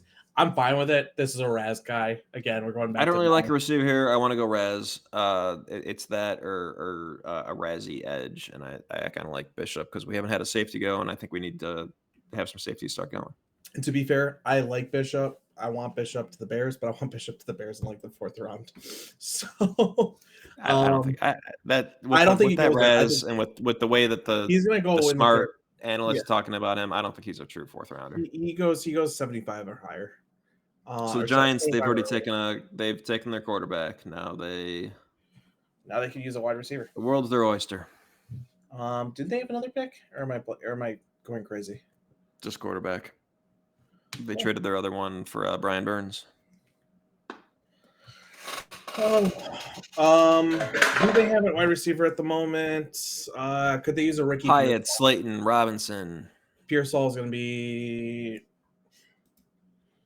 a little bit of an overlap with Hyatt. I think he's a better route runner, but he's still like a skinnier speed guy. Yeah, he's ZY-ish. Yeah. Troy Franklin, I think, might be then the best pick here, right? See, now Franklin, I feel like is more of a direct overlap with Hyatt. Honestly, you? yeah. I think Franklin can play a little bit more X-ish, but yeah, he's more of a Z. Did they go Jermaine Burton? It's again another Hyatt. These are all Hyatts. That's the issue. Yeah, a lot of Hyatts here. Let me take a look real quick at all the wide receivers. My boy. They could go my boy Polk. I love me some Jalen Polk. Jalen Polk could definitely play some X too. We're gonna go Jalen Polk. You're frozen. Sure. All right. Jalen. Sorry, I always say Jalen. It's Jalen Polk, by the way. All right, who did we just give the Falcons a couple picks ago? Arohoro. Okay, so I'm gonna go edge. Filter on the edges for me. Bah. I'll just go Braswell. Bah. Mm-hmm. Mm-hmm. Bengals, we've given Byron Murphy at DI. Mm-hmm. Benson Otter, Kate Stover. I think I'm gonna go Kate. I like it. Cool. Let's go. See, now we're speeding. Eagles need a corner. Filter on corners. TJ Tampa, Lassiter would be two that I would think. Max Melton, I think, would go earlier than he is on there. Andrew Phillips as well. Tampa, I think I told you yesterday. I looked up Tampa because I think I told you out of all the guys who were talked about as possible first rounders or second rounders, I know the least about Tampa. I'm going to say the exact same way you said it yesterday. I don't know what a TJ Tampa is. I haven't looked at him at all. I have since found that a TJ Tampa is a cover 3 quarters type of guy. So he plays a match 3 setup right now. Probably would do well in like a match quarters. I kind of like it for the Eagles, so I'm going to go TJ Tampa. All right. Yep. Just for anyone who doesn't understand why we're going cover 3 and saying that's fine with 4 is when you're talking about like a match 3. Typically with like an outside corner, we're talking about either like a press or off man, but boundary corner. He doesn't cut inside unless certain things happen. So in a match quarters world, an outside corner is also going to be a man-on-demand defender. So they're going to typically play outside. If your man cuts in, you're letting him get picked up for the most part. Yeah. So if their weakness is maybe they're a little stiff in the hips, it plays better if they have the other traits in a quarters cover 3 type situation. which is why I'm not huge on Arnold, because at a 4-5, I got to worry about vertical threats that can gain speed on him there. But if he's playing off man, it makes more sense. He's going to have that cushion, and then if he can break in, but yeah, I think he's got them Jalen instincts. all right, that's how Jalen does it. I mean, Jalen's also been playing a lot more Meg, so man everywhere they go. For anyone who doesn't know what that means. Mm. Oh, it's me. And it's the girl from Family Guy. What's up? Meg. Oh, yeah. Meg is also the girl from Family Guy. Yeah. What did we give him last time? We gave him. Oh, what Receiver. Brian Oh. Thomas. Oh man. Don't fuck around and give him Cedric Van Pran. No. This is why I don't want to give him receiver. I'm torn with Van Pran being my Wipler this year, of the guy who I correctly predicted is not going to go as high as people say he's going to. Yeah, that's right. I'm toying with it. I'm not there yet. I can see it. I am going to go. I might go last. Before you do this, can I ask you something? Shoot. What is Kamari Lassiter? What is he for? Another match 3 guy. But he ran a 4.6. I know. And he's not that big. I don't know what the hell people are seeing as even a day 2 pick, honestly. I forget about that 4.6. That's a good point. His tape's good. It's the traits tell you everything you didn't need to know. Now that you remind me, I should have him falling to the 3rd or 4th. So that's my prediction on him. Yeah, no, you're right. I forget. I constantly forget. I forget that 4.6 exists because I liked him on tape so much. Yeah. Fuck. I always forget that. Yeah, he can't. I think it's like a Rams guy, like, because the Rams just never care about combine numbers. Yep. Maybe I feel like he's the type of guy that could be in for a fall.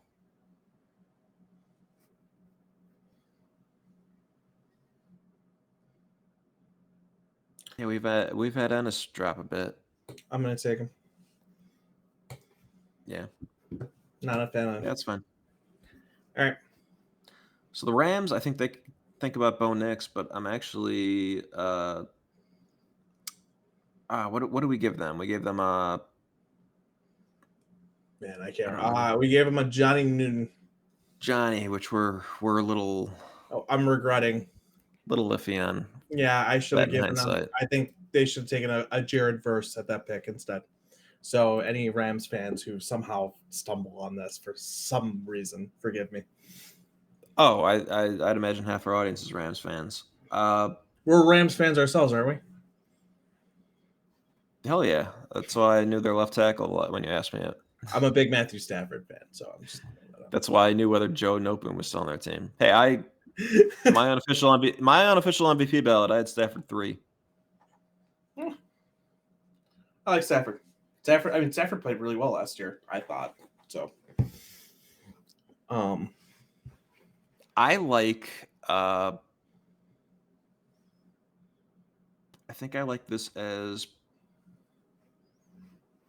I like safety or linebacker here.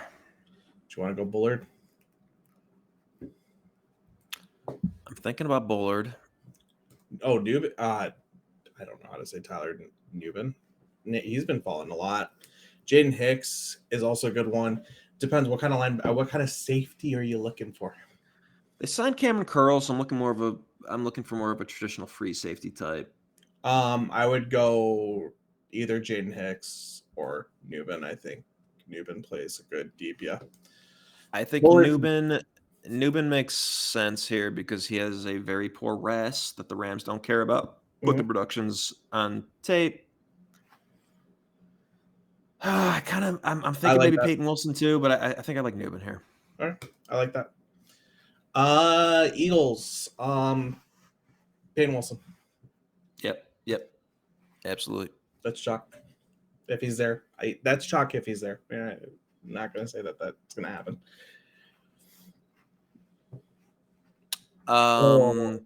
Browns are really tough. Browns low key have one of the best rosters in the NFL. Really good, just terrible quarterback situation. Like fantastic roster, terrible. Like offensive line, good. Defensive line, good. If not great. Myles Garrett, phenomenal. Linebacker situation. It says they need one. They're still pretty good. Corners, fantastic. Safeties, great. Like holy shit. Yeah. So I'm thinking there's a reason they won so many games in a tough division with how bad their quarterback play was. Fucking stacked. And I wish the Browns nothing but the best in general, their fans or whatever. But I hope to God their quarterback situation never gets any better because fuck Deshaun Watson. No, actually, I really hope it gets better without Deshaun Watson. I would love to see them win and have him not be the reason why. Yeah, unfortunately, Jameis Winston, while a fun, colorful character, also is possibly guilty of many of the same. Yep, I know. Things that Deshaun Watson is. But back in college, kidding, that doesn't make it better. It does not make it better. They got what? I'll step out on a limb and actually say, yes, I guess it actually technically maybe does make it a little better. I'm not gonna get it. I'm not getting into that. I'm not enough Pierce deep to get into this. Please make a pick.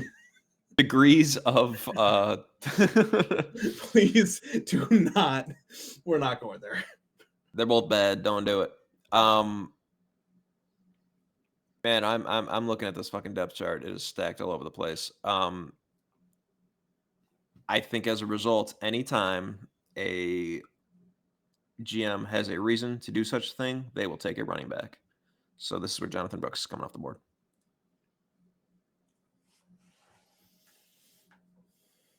Why Brooks over Jalen Wright?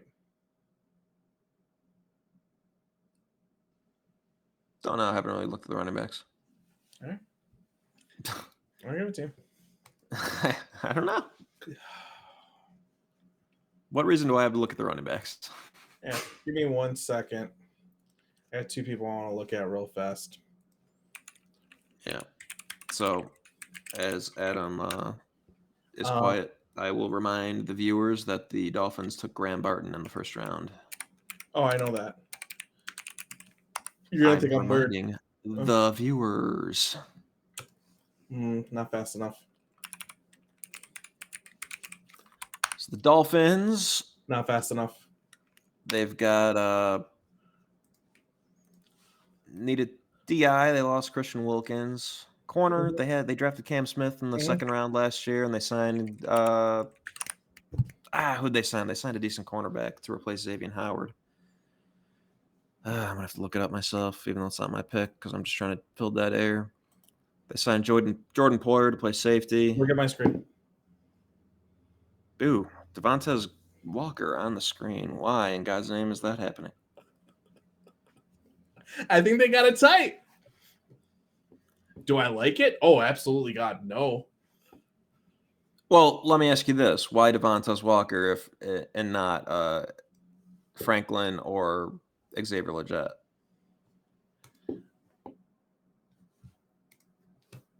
Well, did Leggett run on his 40?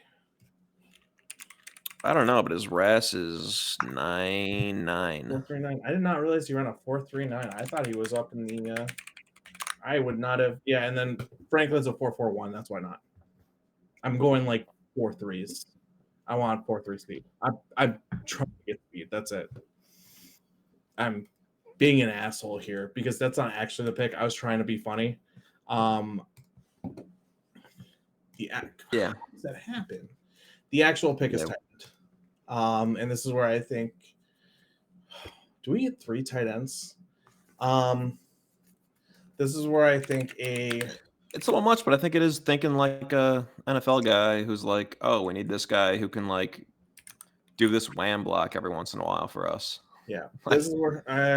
But I'm also thinking, I want to give him more speed. I really want to stack him with speed. I think that's fun. I don't know if they do this. This is where I get a little weird. But like a Ben Sinnott, he's not. I think Sinnott is a low key, really fun pick for them. Yes, that's fun. I think they're probably pretty close. Sanders and Sinnott on their 40s. I think Sonat was probably significantly faster, if I had to guess. Maybe, but I'm gonna go Ben Sonat. I like it. Cool. That's a fun pick. Okay, so the Cowboys traded up for Olu Fashanu. Now they need a running back. We're going to go Jalen Wright. He will be teaming up with free agent signee Ezekiel Elliott next year. It hasn't happened yet. It's going to happen. What did we give the Bucks in the last pick? We gave Jared them Verse. Jared Verse. So they're probably good on edge. I'm going to give them a. I have no clue. They don't need safety help. I'm not a big fan of so Lassiter. I need to drop because of terrible 40 time. Unless again you get somebody who doesn't care about traits. Ravens might be another good one for that, by the way. Guys who don't, Kyle Hamilton. I don't know anything about what is a Mike Sandstrom still. He's Brian Branch. Just he's Brian Branch. Brian Branch could play safety. He's a nickel extraordinaire. They need a nickel? Not as much as they need an outside guy, but yeah, I was gonna say. I don't think they would say no.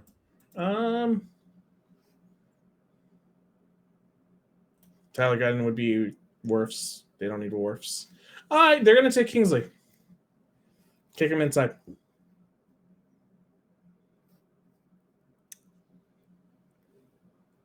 We haven't used the veto yet, by the way. I think this is interesting. I vetoed you taking Dwayne Frazier to the Niners in the first round.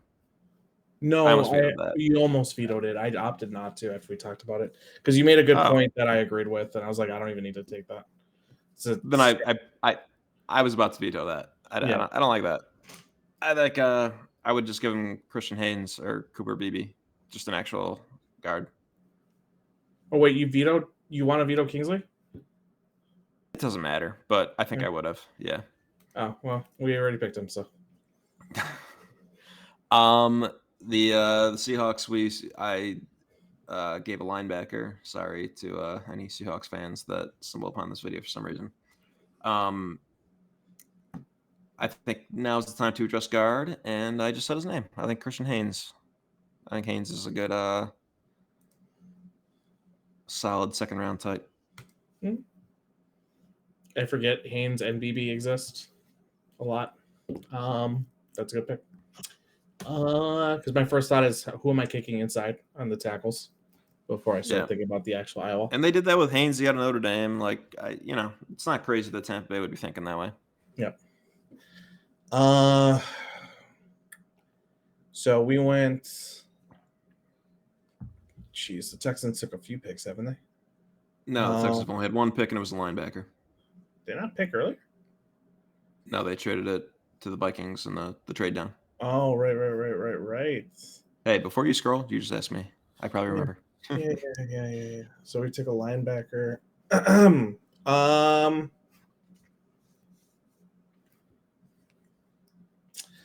Chris Jenkins here works. I don't know much about him. I know a few people are much higher on him than what's his name? I love Brandon Dorless. I don't think Brandon Dorless works in this scheme. Does Chris Jenkins work in this scheme though? I don't get Jenkins. I watched Michigan, and there were 6 defenders popping off the screen at minimum more than Chris Jenkins. I wonder if his name was not Chris Jenkins, if he would be. I think he's more of a run stopping, two gapper. Like much. Give you a little bit of pass. Yes, but he's not that big is the thing. He's about 300 pounds, but he's not a penetrator. That's heavy for a DT nowadays, dude. 305 is. I'm trying to figure out what you think is heavy is light for a DT. First of all, he did not weigh in at 305. He weighed in 299. But his dad was 340. And right. You got to remember though, people are losing weight to run 40s and shit like that. That's fine. Maybe his playing weight is around 305. It's splitting hairs, but I don't. I don't know. I just don't. I don't really. I don't know what he's supposed to be. All right, are you gonna veto me, or am I good to take the pick? Oh, go ahead. All right, He's going in the second round. He might go in the first round. I just don't get him. yeah, that's fair. Buffalo. What did Buffalo do? I do forget what Buffalo did. Where are they? They took Worthy. I should know. Dorless. I like Dorless there. Where's my guy? Like, I am happy that you're getting on Brandon Dorless a little bit. I like him. I've jumped on. I like him. Da da da da da da da. Elmo's World. What do we give the Lions? I gave them. JPJ. You're right. I don't think they need more offensive line help. Like immediately, like they could go guard. Like I could give them like a Cooper BB. It's saying that they could use a Cooper BB. I don't think there's much edge left, is there? Let's see. No, Jonah Ellis or Braylon Trice. I might give them up Braylon Trice. Trice makes some sense for them, yeah. Yeah. Go ahead and do that. Or like move up a Gabriel Murphy. I don't know. But that works. All right. Ravens. Oh, they feel like a sane restored team, maybe. I just want to throw out there Troy Franklin and Ricky Pearsall falling this far. Guyton falling this far. This is starting to this is where I think we lost it in the second half of this. No, round. We didn't, man. This is the point. The point is stuff like this does happen. Mm. You can't worry about who's falling. Mm.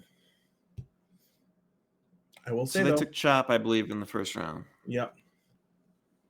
They could use a wide receiver. They could use more wide receiver help. Yeah, I'm between probably. So they Zay lost Odell. Zay Flowers and Pearsall feel very a little redundant. Yeah.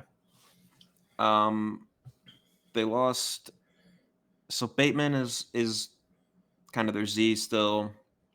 Flowers again toes the or no. Damn, I guess they don't need it. They don't really have an X. They don't have an X. Yeah, Flowers would be a ZY. I think he can go in between. So I think Leggett, whatever it is, or maybe Sanders still. Let's do Leggett. Let's do Leggett, whatever his name is. Leggett? I think it's Leggett. I might be wrong. You know who would have it? Dane Brugler. Dane Brugler, sorry, big a dick. Rugs. Dane Brugler's beast has all of the pronunciations. It does. Yes, it does. Which is nice. Why do I have to do the 49ers? Why do I get the 49ers? Why can't you get the 49ers? Why is it always me? Who did I give them last time? We traded back, and then I gave them Corley's was a fun one. That was a fun one. That was fun. They need OL. Do they need a right tackle? I think right tackle might be their biggest pain point, honestly. I'm going to give him Tyler Guyton. Yeah. It's the type of right tackle that makes it a little tricky. But I think developmentally late. Yeah, let's do it. Tyler Guyton. He's athletic enough to be a good wide zone if he needs to. He'll figure it out. Okay. So I don't Chiefs, think to be clear, I don't know if he will, but let's just go with it. I gave the Chiefs Nealand, so I think wide receiver. So I've got Highwood Brown now. They've got the Rashee Rice situation is really up in the air. Ricky Pearsall. Ricky Spanish. American Dad reference. Pearsall. I think I like Franklin here more. I'm not gonna say no. Holy shit! Bo Nix is falling to the third round. I thought he was a fringe first rounder.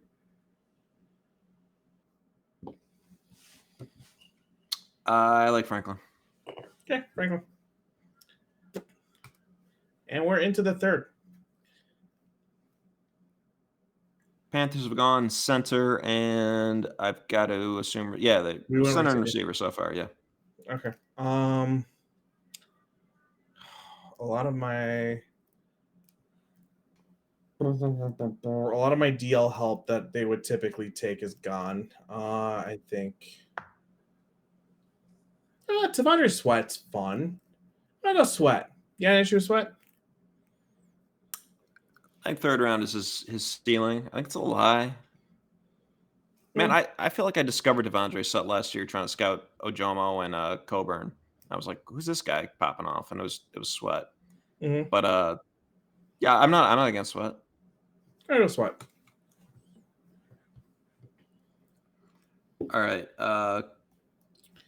Wide receiver and what did we go earlier with the cards? DI. Oh, and I think one more, right? Wide receiver, DI corner. Cooper Beebe. Can you scroll down the draft order a little bit? The draft order. Oh, sorry. We haven't had a trade in a while. So yeah, we're gonna have one real soon, but we're gonna. My guys are gonna offer the Guardians something or Guardians. I switched my my woke team names. They're gonna offer the Commander something. I think. Whatever. Sorry, I was texting my fiance. Being Don't worry about it. Cardinals, I think are gonna go interior offensive line here.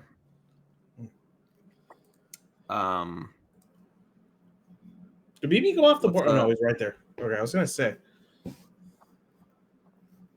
Shoot, we've given him 3 guys. I think we give him a. Go back up. I'm sorry. We gave him a corner. They've we had gave him 3 a wide picks, receiver. not just 2. No, I know. We gave him a corner. We gave him a wide receiver, and we gave him a DI. Who was the DI? Fisk. Got it. Okay. It was this pick. Yeah.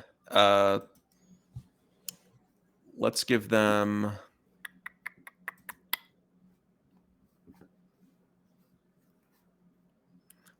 Let's give them Dominic Pooney. Tackle. Who's going to move inside a guard?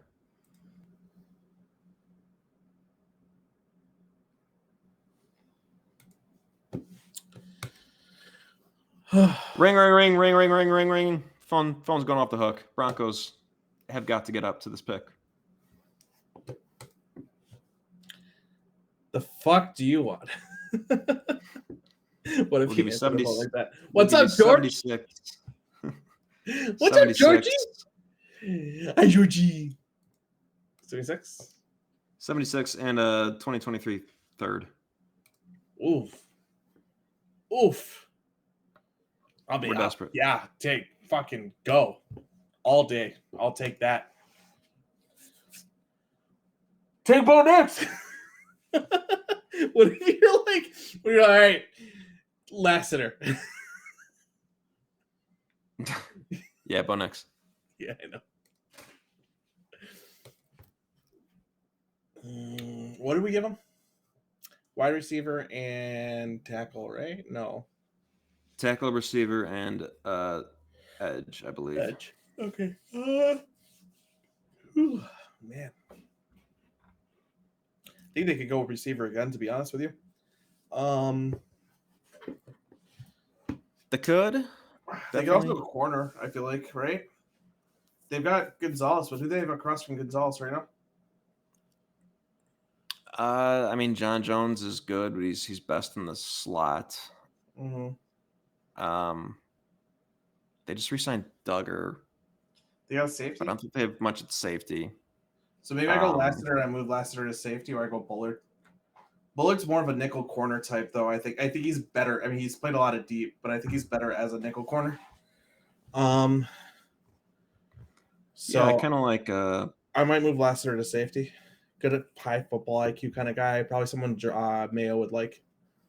How about Hicks? That's a good point. I forgot Hicks is still on the board. Bullard's good too. I maybe like Bullard is a free safety type, but I might be alone there. If everyone talks about him as a nickel, I can kind of see it.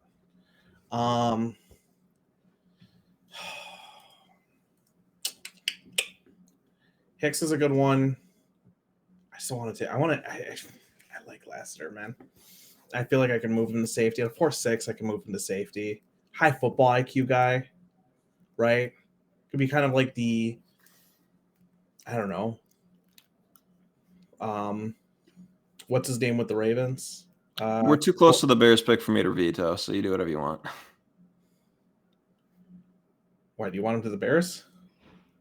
No, I'm just saying I'm not going to stall here. Like I want to get to the Bears pick. I'm gonna go Hicks. Hicks is a better. Okay. Go. Chargers have not taken a running back yet, I don't believe. So we're gonna go Blake Corum. Oh, we're gonna go Michigan guy again. Let's go, Roman Wilson and Blake Corum to the Chargers. I love that. I mean, I think it's I too hate this, predictable for that to actually happen. I But know. like, I mean, I hate this for that reason. I hate it for that reason because that is just not. It's not what's gonna happen. But it's fun. It's fun. I like it. Let's go with it. If Corum's there in the third round, of course he's going to take Blake Corum though. Yeah. Giants, we gave him a quarterback. I think we must have given them a receiver second. I We don't gave him a remember. receiver. I think we gave him what's it called? Not Leggett. Coleman. Keon Coleman. No, that's not who we gave them. Scrub. 47. Jalen Polk. That's right.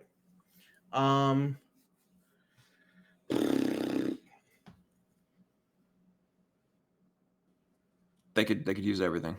Just I know. Not receiver or quarterback. So I'm gonna give him Bullard. I think Bullard's a BPA at this point, right? Would you really quickly? Actually, it's a good question. BPA right now, best 5 guys left on the board, any position. Bullard to me would be one. I think Bullard and Parasol both have to be up there. Yeah, Bullard, Parasol. I think Jermaine Burton goes up there. I think Jonah Ellis is probably in the range. I think Sanders, the tight end, is probably in that range. And yeah, we're gonna go BPA. I mean, Sanders still probably. I don't know. Yeah, we're gonna go Bullard. So no veto. Good to go. No, yeah, I like it. All right. We also somehow switched. Oh yeah, how the hell did that just happen? That it took us this long was really impressive. When did we switch though? You took Pooney. We traded. I should have done the Patriots pick. Yes, because we traded. Good call. Whoops. All right, let's get back on track. You're the Cardinals, I guess. Cardinals have taken interior offensive line. They've taken a DI. They've taken a corner, and they've taken a receiver. Okay. We're gonna get some more offensive line help, and we're gonna go Cooper Beebe. Interesting. Okay. Who did we pick for them offensive line initially? Pooney up there, who I'm we taking him in the guard. Yeah. Okay, no, I kind of want to go center. I kind of want to go Limmer. Either Limmer or. I think Limmer's interesting. I think Limmer is going to go a little higher than people think. I think him or Bortolini, one of those two is going to go in the third. So yeah. I'm with that. I'm going to go Limmer. Cool. All right, Jets, Pearsall. Slam dunk. Yeah. God, I love that pick.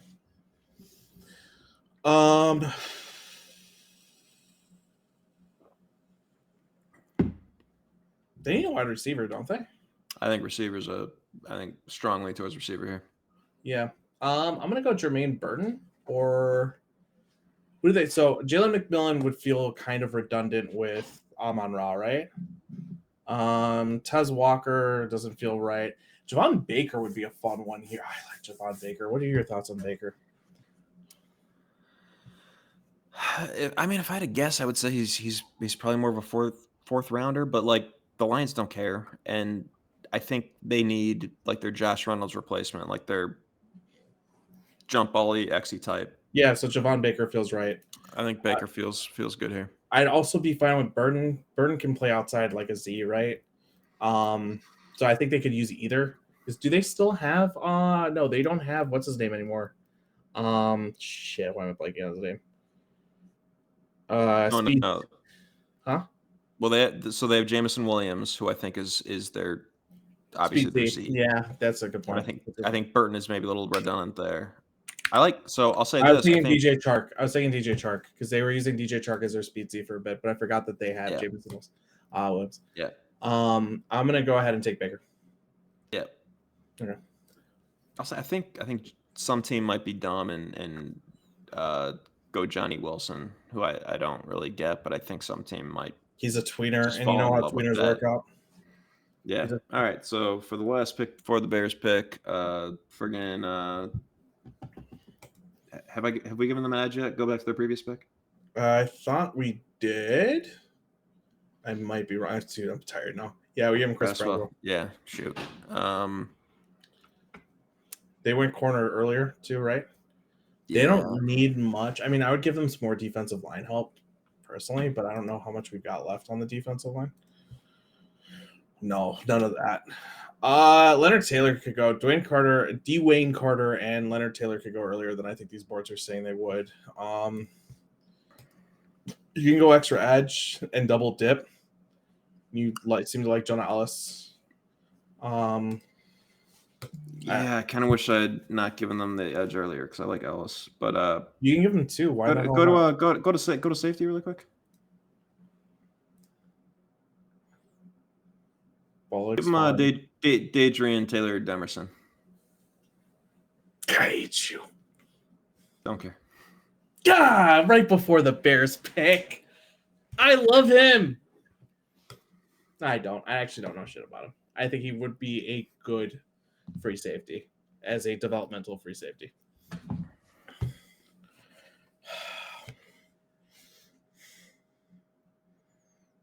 I should have vetoed that. My wife that I'm on the last pick right now. You can't veto because you don't like the.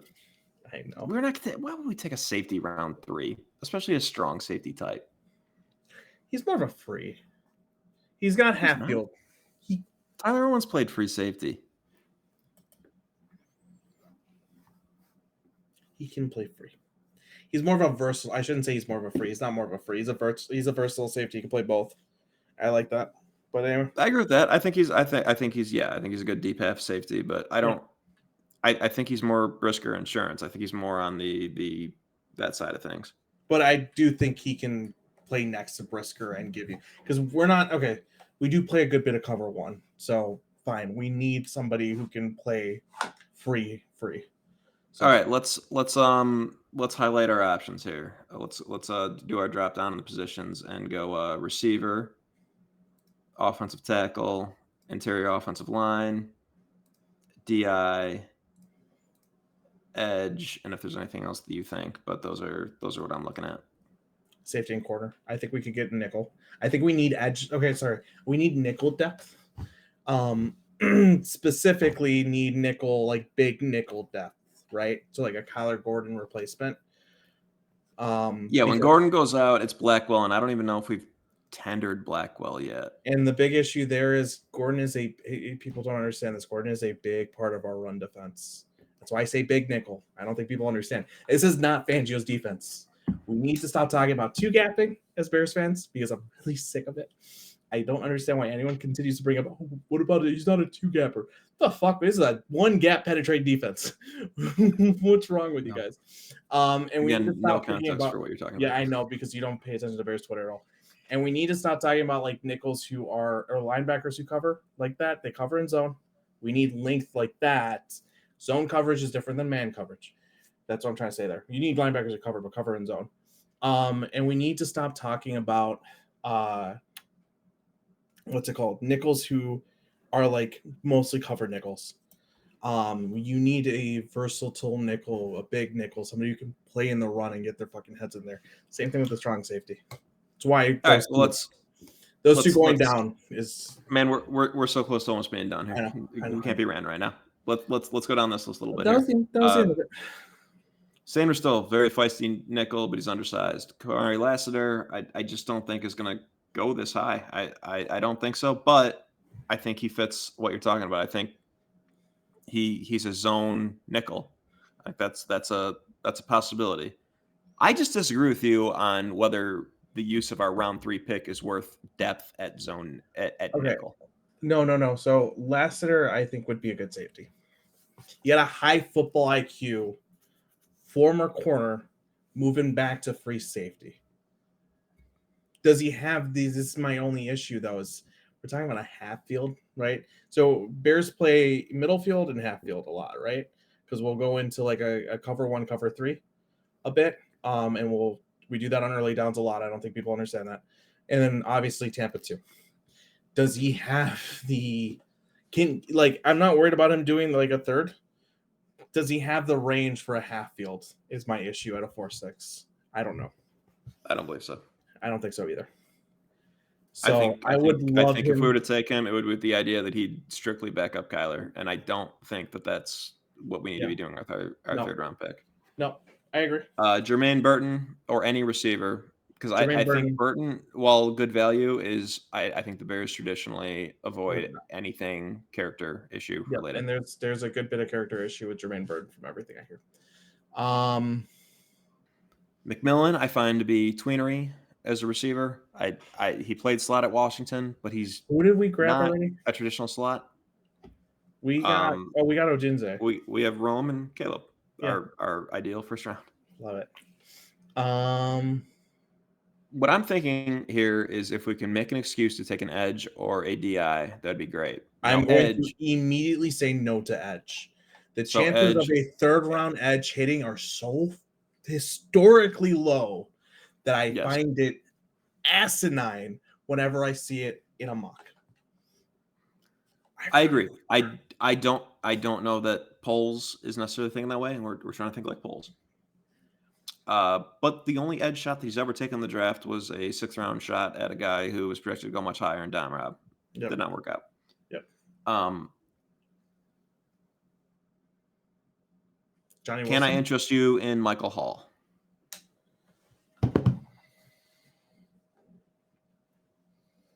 I like Michael Hall. Here's my issue. Because I actually do like that. You just took 2 defensive tackles in the mid rounds. Are you really going Yeah. to take a third? I think looking at the depth chart, I agree with you. But we're legitimately 3 deep at DI. I know we need one. I know we Before need one. Demarcus Walker kicks in on like pass downs, and they can maybe make the argument for. Yeah. But I do think just in general, a team need is DI. And I agree with so you. I we just go don't back think to we took 2 shots at DI with Pickens and Gervon with the hope that the coin flip would work out. You could extend that to the next draft and say now we've taken 3 shots, and now it's an even better chance that something's going to hit. I'm gonna piss you off and ask you something that I literally just talked shit about this guy being a twinner, and we both did. Can I interest you in a Johnny Wilson? We're talking about a team that uses tight ends like crazy. We're talking about adding a tweener tight end, right? And again, we're talking about an offense that uses tight ends in very fun ways. If anyone's gonna get anything out of a tweener like Johnny Wilson,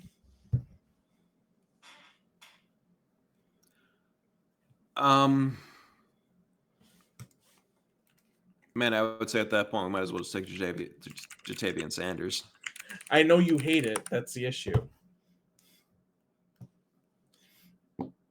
But we want to talk about mocking, and that actually kind of makes a lot of sense. The issue is we let all of our tight ends go in the second. And in doing so, we let some players who should not have fallen fall pretty far. We should have traded more, I think is the big thing in that second round, by the way. I don't think we did a bad job here, man. I I really hear. don't. I hear. This is how the draft goes. There, when you get to 75, whenever the Bears are up, I don't know what you do, but I make myself a list of like 10 guys. I'll be like, if they take any of these 10 guys, I'll be happy. I can't believe all 10 of these guys are available. Then they take some guy who isn't in my 10 guys. That's how it always goes. This is how the draft is. I agree. I understand. Let us discuss the merits really quickly of either Patrick Paul Holy shit. or Baki Blake ran up. Fisher. No, that's a 4.62. Okay. What were you gonna say? What about Patrick Paul or the Karen Yale guy or Blake Fisher from Notre Dame? Any interest in a Galen Bullock. tackle? you could absolutely interest me in Kalen Bullock, but That's who I was going with when I Byard, filtered this, but I wanted to look up Baki's. I like Bullock. I like Bullock. I think this is about the right time for him. So you're saying I Michael just Hall, and who else?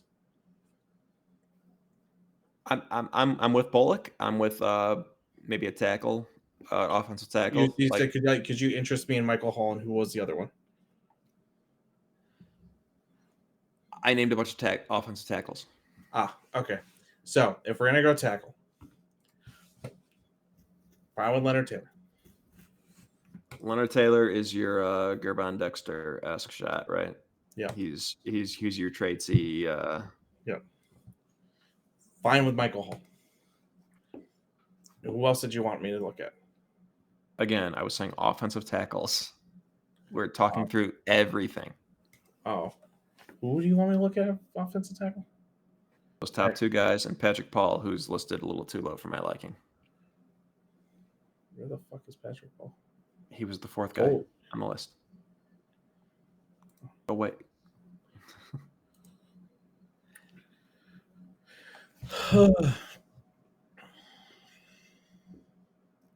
The question is less about the caliber of prospect. It's about, do you think Ryan Poles would be interested in a swing tackle developmental guy who could maybe take over at left tackle because Braxton Jones only has 2 years left on his contract? Is that something that might interest him? I'd take the Yale guy if that was the case. I know by far the least about the Yale guy. I know that he's mostly projected to kick inside, and I want that versatility. I think he's a little bit more versatile. I don't know shit about the other two is the issue. If you want me to be honest with you. I mean, I watched Blake. I don't know how he. I think he probably play left tackle, but Joe Alt was holding that down. Yeah. All right. So here's my thoughts. In my opinion, at the moment, because we're in the third round, I don't know how much I want to take a developmental. I think he'll do that in later rounds, personally. Sure. Kalen Bullock and Michael Hall are right here for me, right? With Leonard Taylor being a step below. So I would go. I'd be between one of those two. I'm fine with both. I'm going to remind you, we took 2 DTs in the mid rounds last year, but you are right. We need another. We need 3 more, to be honest with you, because you want a rotation. Yeah. So, your call. I'm going to leave this. Now I'm going to leave it to you. I do think, though, that Kalen Bullock, when you grab Byard for a year to help bring in somebody else in backfill.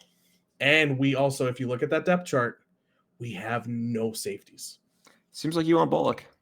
No, I agree with both. I just said that. I agree with both. I have them equal.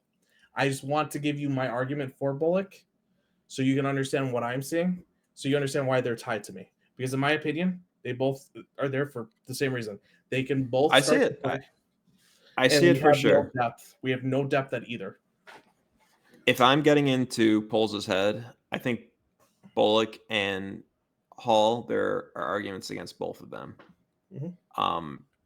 In terms of what he would do. Like, it is true that he expended a lot of draft capital on DI last year, but does that tell me that he cares a lot about DI and he's willing to keep trying until he gets what he wants? Safety, he drafted Jaquan Brisker pretty high, and he's got a low commitment to Byard. Yep. I can see it. Let me throw out who we have at safety after. We have Elijah Hicks. Fine. Jonathan Owens.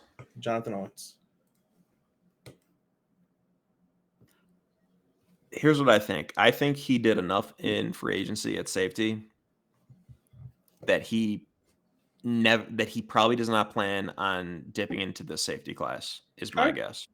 You know what? That he signed 2 safeties is an indicator to me that he's not that interested in safety. So if I'm between those two, going to agree with you. I'm going to say Michael Hall. I'm going to go Michael Hall. Actually, that's a good point. That's a great point. Because if there's anything that we know about Poles, and I've said You're about to draft Sione Vaki, so make sure you don't do that. I meant to go down there. If there's anything we know about polls, good call. If there's anything we know about polls, and I push back on the above 8 RAS shit because we don't have enough sample size, and I push back on just a bunch of the stuff that I feel like a lot of people. Oh, he trades back all the time. I don't actually agree. I don't think we have enough sample size to say that that's how he's going to act. Ryan Pace was the same way the first 2 years as a GM. Think about that. The one thing that we do know about polls, because he has said it sneakily multiple times, is I use free agents. I look at the draft class before I go into free agency, and I try to figure out what is going to be there and make my decisions based off of that. So I know what positions are deep, and I will attack based on that. I think a lot of teams did that this year, by the way. Yeah. Like, I think a lot of teams gave running backs and safeties crazy contracts because it's a bad running back and safety year. Teams do that typically. That's the thing. It's a smart thing to do. The issue is you have some GMs who are stupid. And he's right to do that. I agree with that method. It's smart. He's done. I think it was more obvious this year because it happened at lower value positions, I guess. Yeah, but last year, for instance, when he traded for fucking fuck, that mother. All right, now we're done being monetized. Yeah, we were never going to be. We can't be monetized. When we traded for, I don't even remember his name because I don't want to. My name recalls right back where it was last year. Chase Claypool? What are you talking about? We traded for Chase Claypool because we knew the wide receivers, in free agency weren't going to be great, and we weren't going to have much of a chance to go wide receiver in the draft with what we needed elsewhere. There were other places we wanted to attack. Then we got DJ Moore. Good, right? Could have taken George Pickens. But I mean, the year before. No, that was that same year. Oh yeah, that's right. We traded Claypool and we could have gotten Pickens. Yeah, but I like who we got instead, and I mocked Brisker to us, so I love that. But we could have taken Pickens with. And I wanted Gordon for us too, so we actually got 2 guys that I really wanted. I just didn't think Gordon would be there. Unless I'm crazy, we traded Claypool. Or traded for Claypool with the pick that we could have simply used on George Pickens. No, I thought Pickens was the year before. Was it not? Wasn't that his first draft? Yeah. The year he got hired, meaning am I crazy? Pickens didn't go last year. Yeah, no, you're wrong. I'm pretty sure. Damn it. Yeah, I am. Yeah. He had a draft and then he traded a pick for. Yeah. Still should pick Pickens. Whatever. I like Pickens, but I also like the 2 guys we got, so I'm not going to bet you. Okay, Michael Hall. I think we're good. Let's go. Do I just start clicking draft so that we can see the end result for the first round? Yeah, I make sure you screenshot in some way. Yeah, I don't know how to. Will it show me all the results for the rounds at the end? I don't know. Give the commies Paul. Put him with his brother. I don't care. We're just messing around at this point, but I want those guys together. All right. Cool. Awesome. I'll figure out a way to screenshot this afterwards. I think I need to make a quick edit, and then we're good to go. A quick edit? I'll talk to you after we record. Anyway. Bye. Bye.